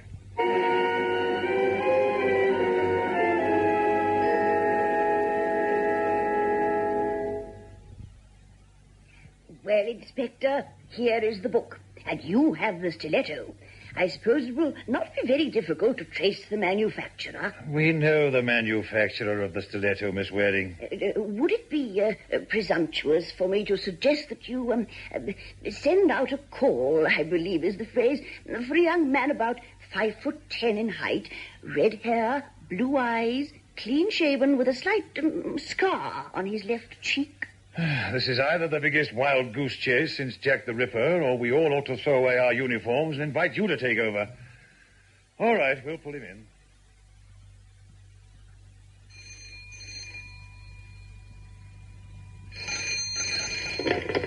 Miss Waring speaking. Oh, Miss Waring, Inspector Martin.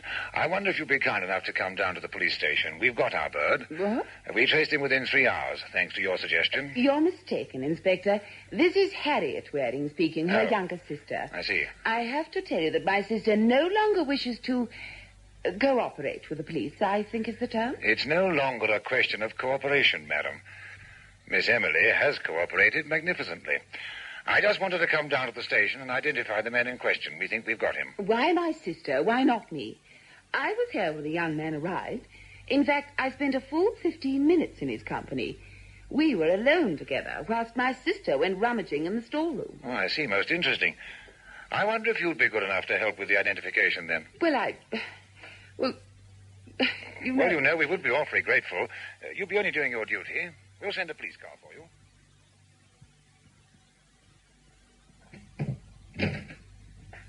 Ah, Miss Swearing. The inspector's waiting for you in his office. This way, please. Come in. Oh, thank you for coming, ladies.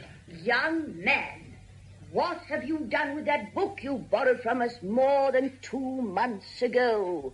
I don't know what you're talking about. Do you recognize the young man? Oh, recognize him? Of course I recognize him. And you, Miss Harriet? He's the man, all right. All right, Constable. Take him back to the cell. It's clinched, Inspector. Young Grange swears he was nowhere near Brumley that evening. We got a policeman, a nursemaid, and a young married couple, all willing to swear they saw him. They recognised his pictures at once. Ah, that does it, then. If he hadn't lied about not ordering those stilettos and about giving the false name when ordering the book and giving us that phony alibi, it wouldn't have been so easy to make that case stick.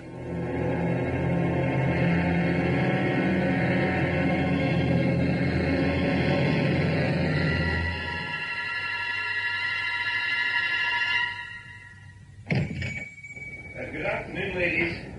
There's more books for you. Oh, thank you. Just put them over there. I'll sign for them. Oh, here you are, madam. Just sign there. Thank you. See, have you seen the early edition of the paper? No. Has anything happened? Well, young Grange confessed. Oh. Fancy stabbing his uncle like that. Oh, anything else? No, I saw it in the stop press. Says that Arnold Grange, accused of murdering his uncle, has confessed. I knew it. It had to be him. It was obvious. Oh, I must get all the news from the inspector. Good day, ladies. Good day to you.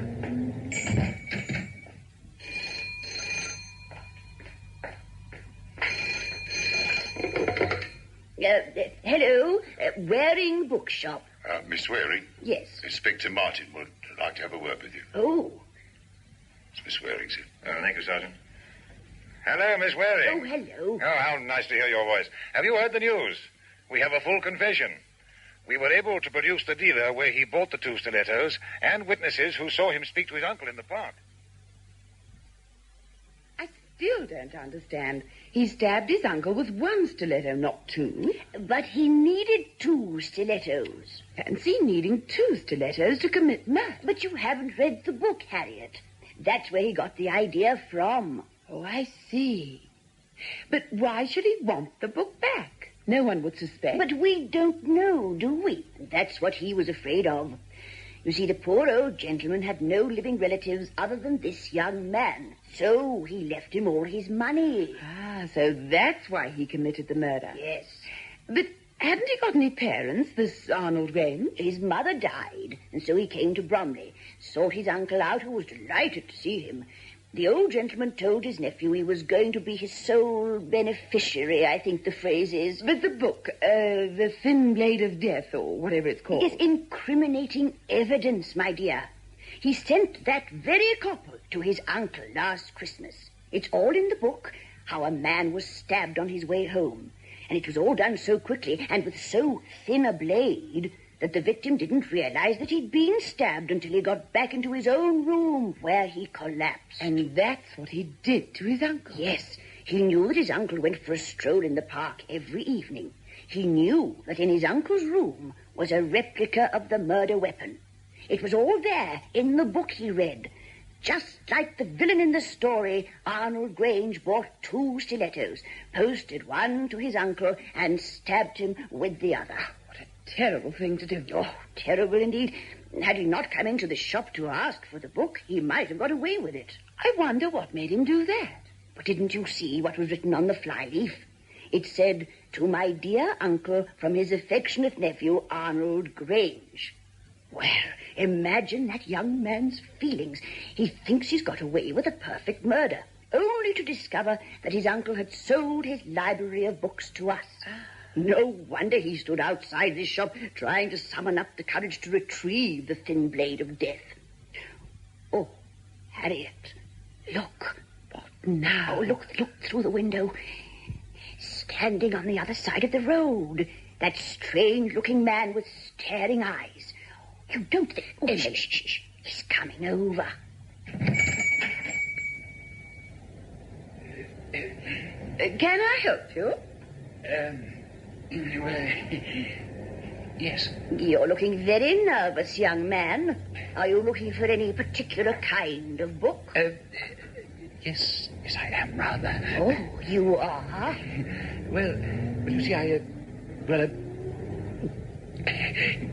I'm getting married next week, and I wondered if you had a copy of Dr. Elizabeth Fotheringham's Married Love. And what's so funny about that?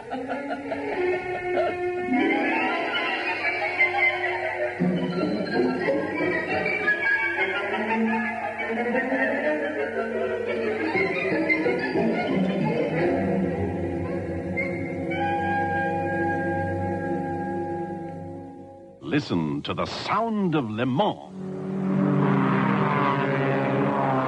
The drama of the Daytona 24-hour.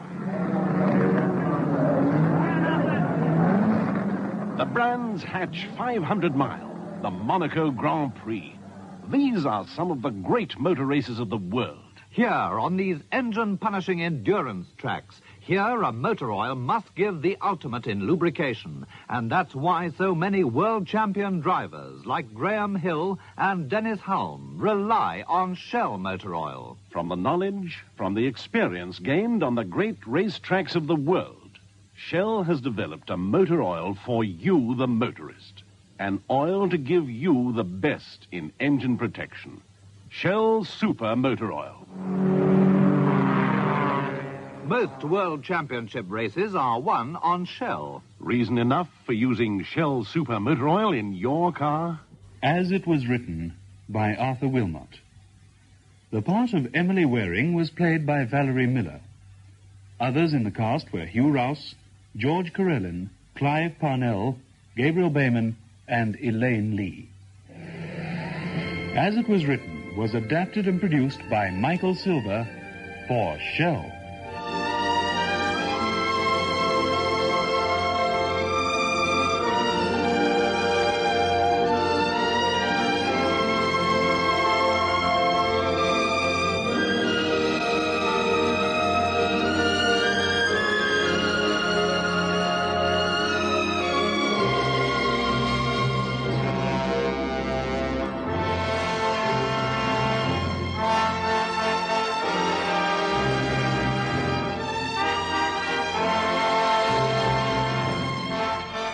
And now a reminder for you to be tuned in again next Tuesday night at 9 for another play in our series Shell, Theatre of the Air.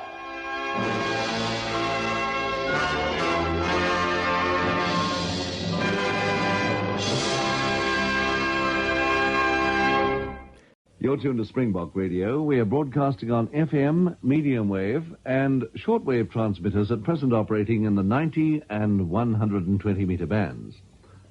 Here's a time check before our next program. At the next stroke of the gong, it will be 9 o'clock. For real refreshment value, always buy pure Ceylon tea.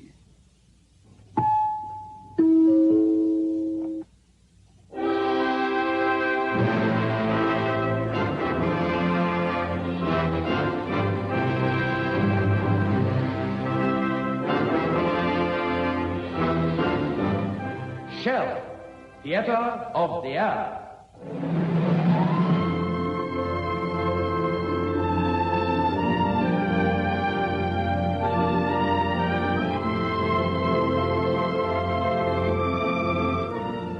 Shell South Africa and Shell dealers throughout the Republic take pleasure in presenting Michael Noonan's highly impressionistic radio play, A Voice in the City.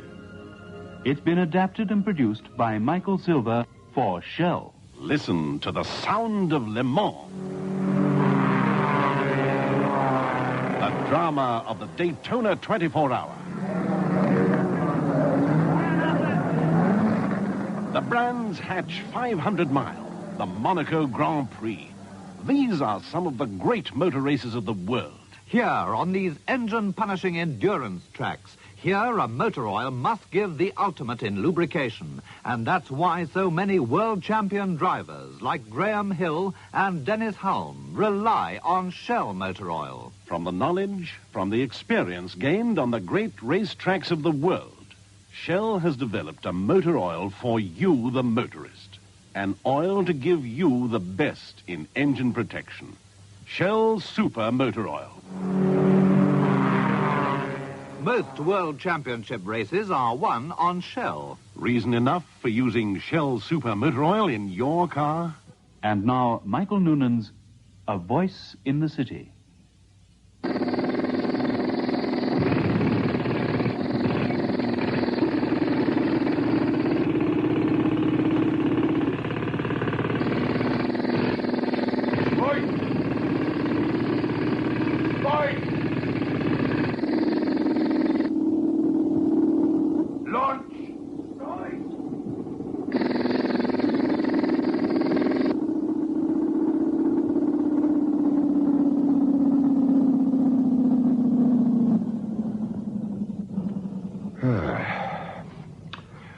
heavens that rocket's finished for a while. The trouble is, your nerves seem to take over where the compressed air leaves off. You know, I've nightmares about pneumatic drills. I dream my head's going to burst, and in the morning when I wake up with a pounding headache, I swear I'll turn the job in. But I'm always at the starting post with the gang at 7:30, shoveling away while the white-collar workers are soaping themselves under the showers.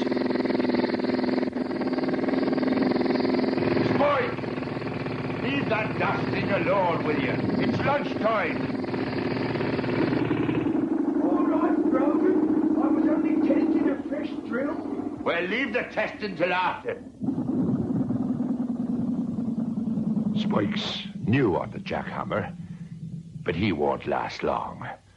They never last long.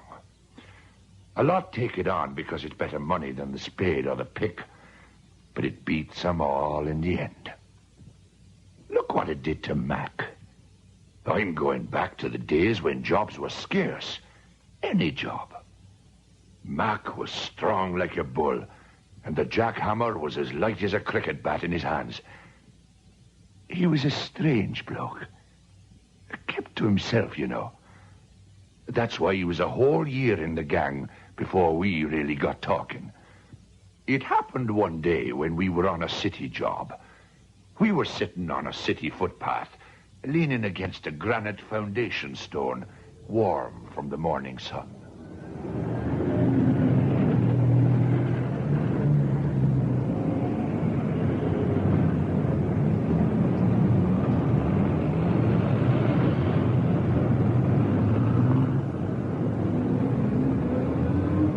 Talk about bedlam. You can even feel it throbbing up through the footpath.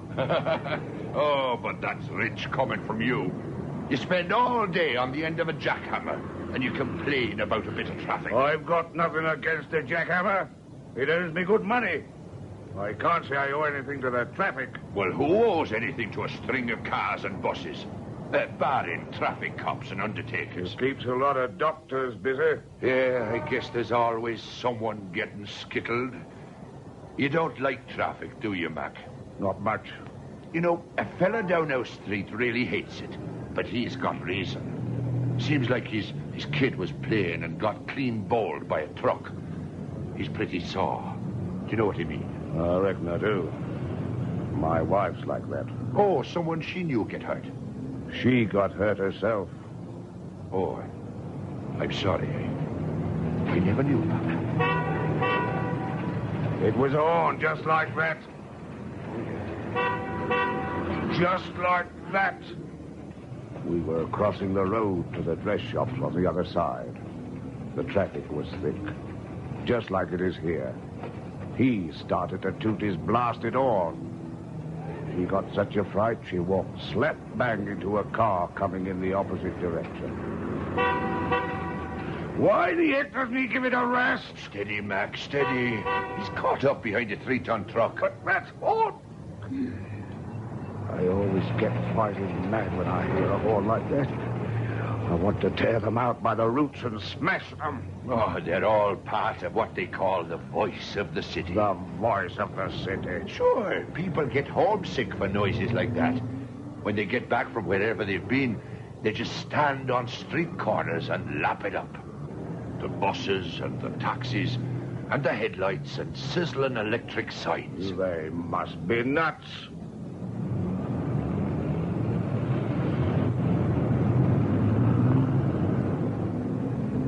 That's what I say. The voice of the city and me don't talk the same language. I like the grassy patch at the back on Sunday with the hose running. Maybe you like the country. Ah, now you're talking. If ever I back a winner in the lottery, that's where I'll be heading. The country's got a voice, you know, Brogan. Cows and things. Well, cows are a part of it. I'm thinking of the birds in the morning and late in the afternoon. Trees in the wind, rustling leaves, and all the squeaking and whispering. That's what I mean. You're a strange guy, Mac. Forget it.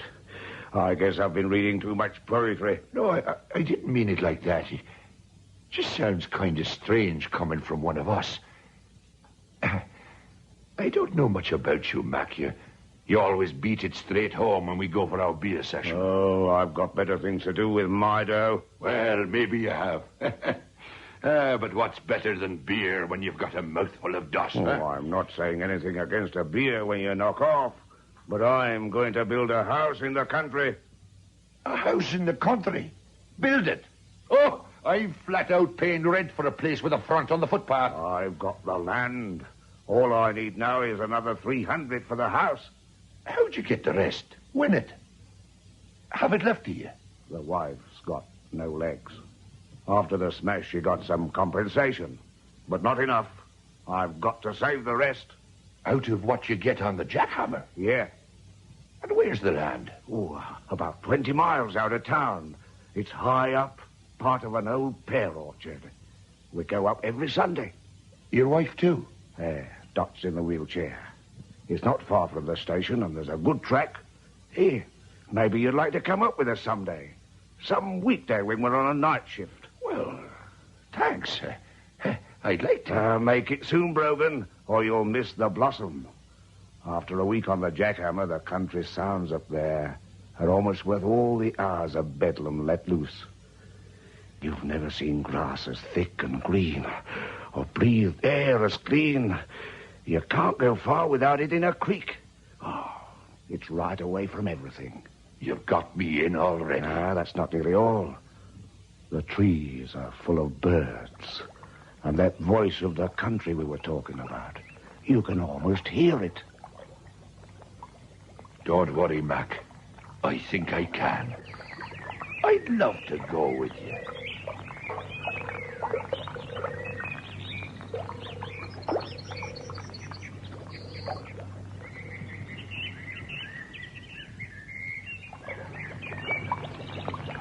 Well, Brogan, here we are. This is where it's going up. To think we're only 20 miles from the city. This is where it's going, right on this spot. Right here, eh? With a view on every side. It's everything you told me, and more. On a clear day, you can see nearly 30 miles. What a shame it's overcast. They look like thunderclouds. We're in for a storm, all right. Yes, but still, we mustn't complain. I understand that the farms want rain.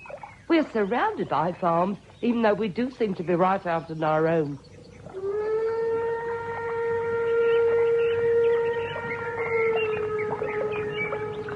There goes our only contact with the outside world. What's that? The train, dear. Oh, yes, I can see the smoke. Let's hope it won't be long before we've got smoke wreathing out of the chimney in our own house. Come down and I'll show you the creek, Brogan.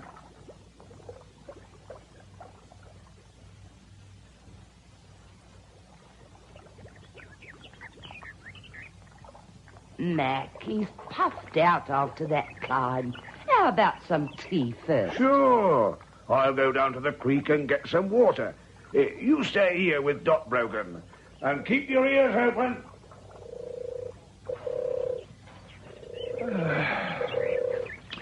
What a spot.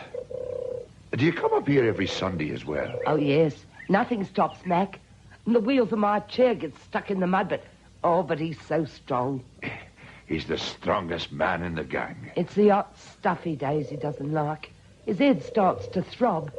It reminds him of the drill. He's been working on jackhammers a long time. I know. It worries me. I wish he'd take a spell on some lighter work. He should. Why don't you try and talk him into it? Oh, what's the use? He always points out that the drill means better pay. Better pay means our little house out here in the country. And what good will that be if he loses his health? Well, once Mac makes up his mind, that's the end. Over a year, eh? Yeah. Oh, listen to that thunder. I wish he'd hurry. I think I'll go and get him.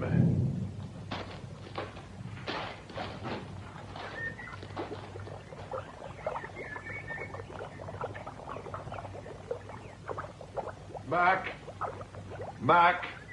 Oh, you came down after all. Hey, look, Brogan. Look at these funny crab-like things in the creek. Look, we haven't got time to waste here. There's a granddaddy of a storm coming up. Those clouds getting worse, eh? Well, haven't you heard the thunder? No, I haven't heard any thunder. Then it's time you gave up the jackhammer. What do you mean? You know what I mean. You've been with road gangs long enough to know the symptoms. Work on the jackhammer long enough, and you stand a good chance of ending up stone deaf.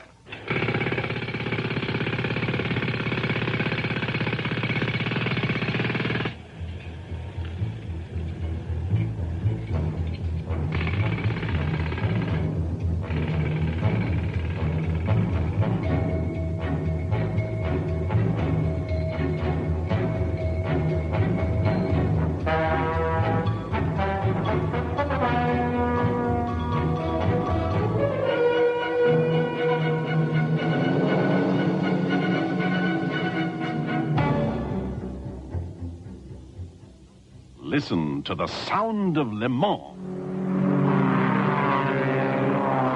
The drama of the Daytona 24-hour.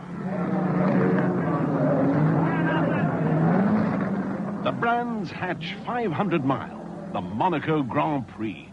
These are some of the great motor races of the world. Here, on these engine-punishing endurance tracks, here a motor oil must give the ultimate in lubrication. And that's why so many world champion drivers like Graham Hill and Dennis Hulme rely on Shell motor oil. From the knowledge, from the experience gained on the great race tracks of the world, Shell has developed a motor oil for you, the motorist. An oil to give you the best in engine protection. Shell Super Motor Oil.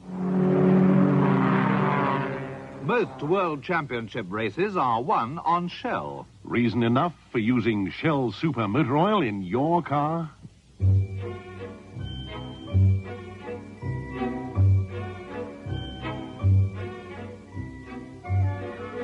That's a fact about a man going deaf working a jackhammer.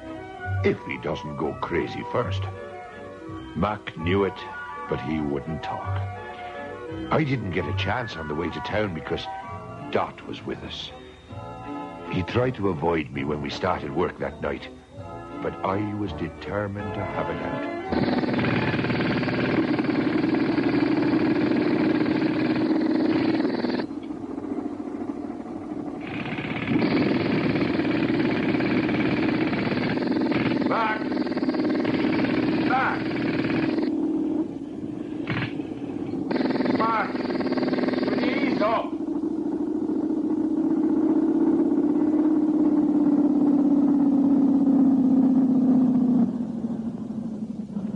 You know what I want.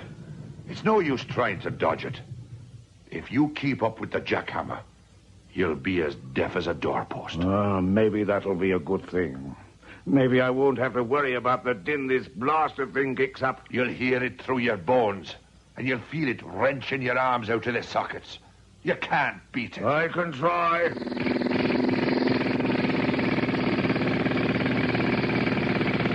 Drop it. Leave the thing alone. I've got work to do, Brogan. Forget about the work. What about the voice of the country, Mac? What about the birds and the creeks and the trees and the rustling? What about all that? Well, what? If I give up the jackhammer, I'll never have that house. The way I see it, you've got to make a choice. Your house or your hearing.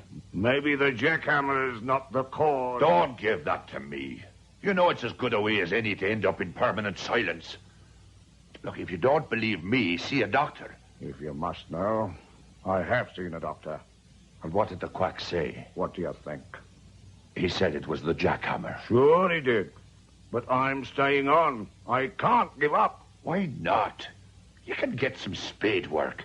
You can still save a few quid. Not enough. It's not me. It's Dot.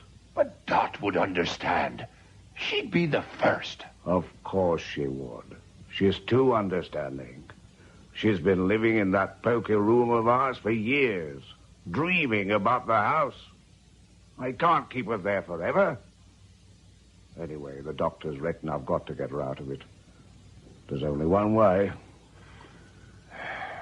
The jackhammer. Yeah, the jackhammer. Only for another couple of years. Only for another couple of years. That's torture and prison sentence all in one. I reckon I know what I'm doing. A couple of years.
Oh, it's you, Brogan.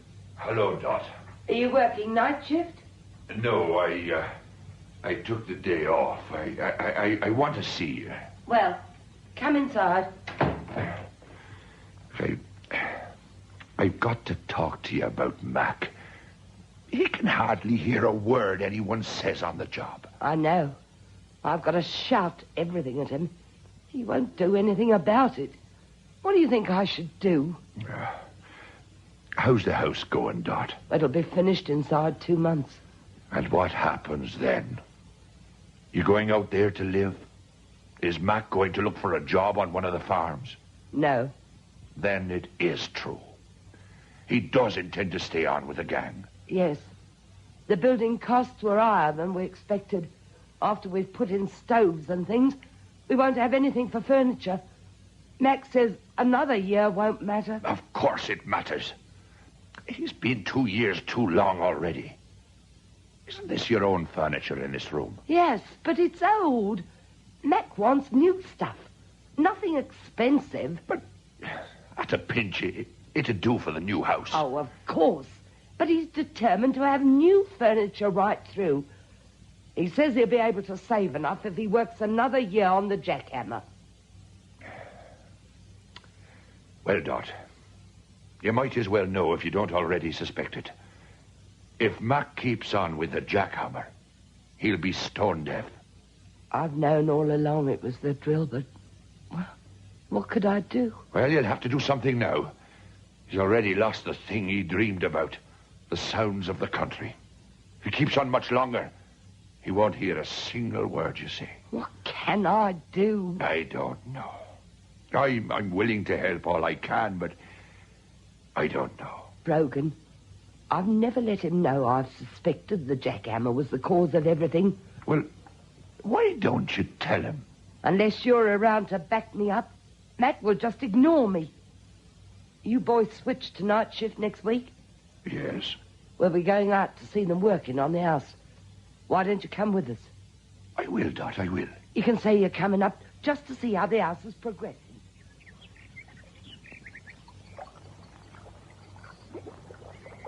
See, Brogan, it's really starting to take shape. That it is.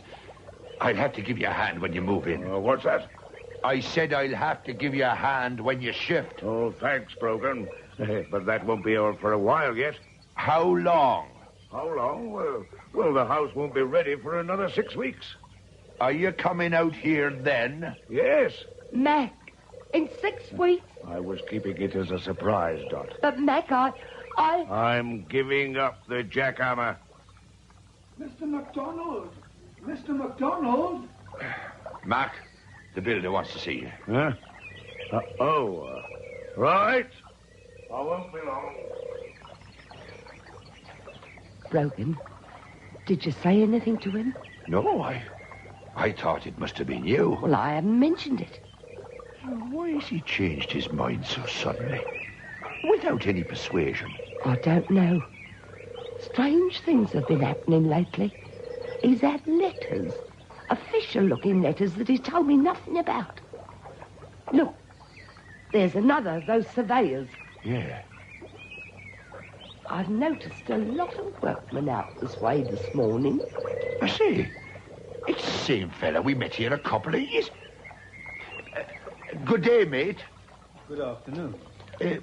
Weren't you up here one stormy afternoon about 2 years back? Yes, I was. I vaguely remember bumping into you. That's right. You're still working out this way? Yes, and really working this time. It's a major project. You don't say. Haven't you heard? We're putting a new branch railway line through. Is that a fact? It sweeps away from the station and passes about 200 yards from here. We're starting on the cutting today. It's solid rock. Solid rock? Yes. It was the only place we could come through. Will there be much noise? Noise? Well, what do you think? I'll see you some more, perhaps? Well, that's just lovely. Brogan, what sort of noise will there be? What sort? Only blasting and drilling, that's all. Oh, no. You might as well face up to facts. After the job's done, you'll have trains thundering past all day and night. Oh, but not here. Not after all the years, Mac... Steady, Dot. Here he comes. Oh, but Brogan... Steady. The foreman said he might have it finished in 4 weeks, not 6. We'll have to start looking for new furniture, Dot. New furniture. Yes, Mac. I said I wouldn't move in until we had new furniture, didn't I, Dot? Yes, Mac. But what are we going to do for money? Money? Well, I didn't tell you anything about it, but my hearing isn't the best. I came in for some compensation. It'll be enough to get a start out here away from everything. What's up, Dot? Can't you hear it, Mac? Hear what? Can't you hear anything?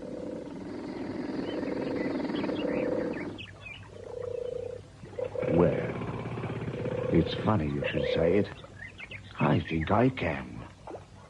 At first it was a bit queer, but now I'm getting used to it. I can hear all the bird noises and the rustling, like I used to hear when we first came out and fell in love with this piece of land. It happens every time I come out here. But can't you hear anything else, dear? No. Nothing at all? Well, not exactly nothing. I can hear you, Dot.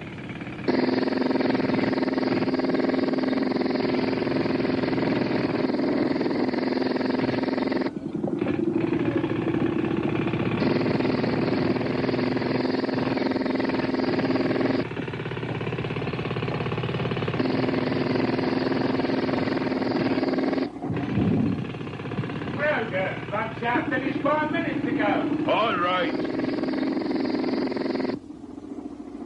I'm still on the gang, doing spade work, while Mac's not worried by jackhammers or even express trains that set the hillside trembling in the night. He's got the pear blossom in the spring, and in his silence, he can hear all the voices of the country, the creeks and the birds and the trees. Broken! All right. Maybe Mac beat the jackhammer after all.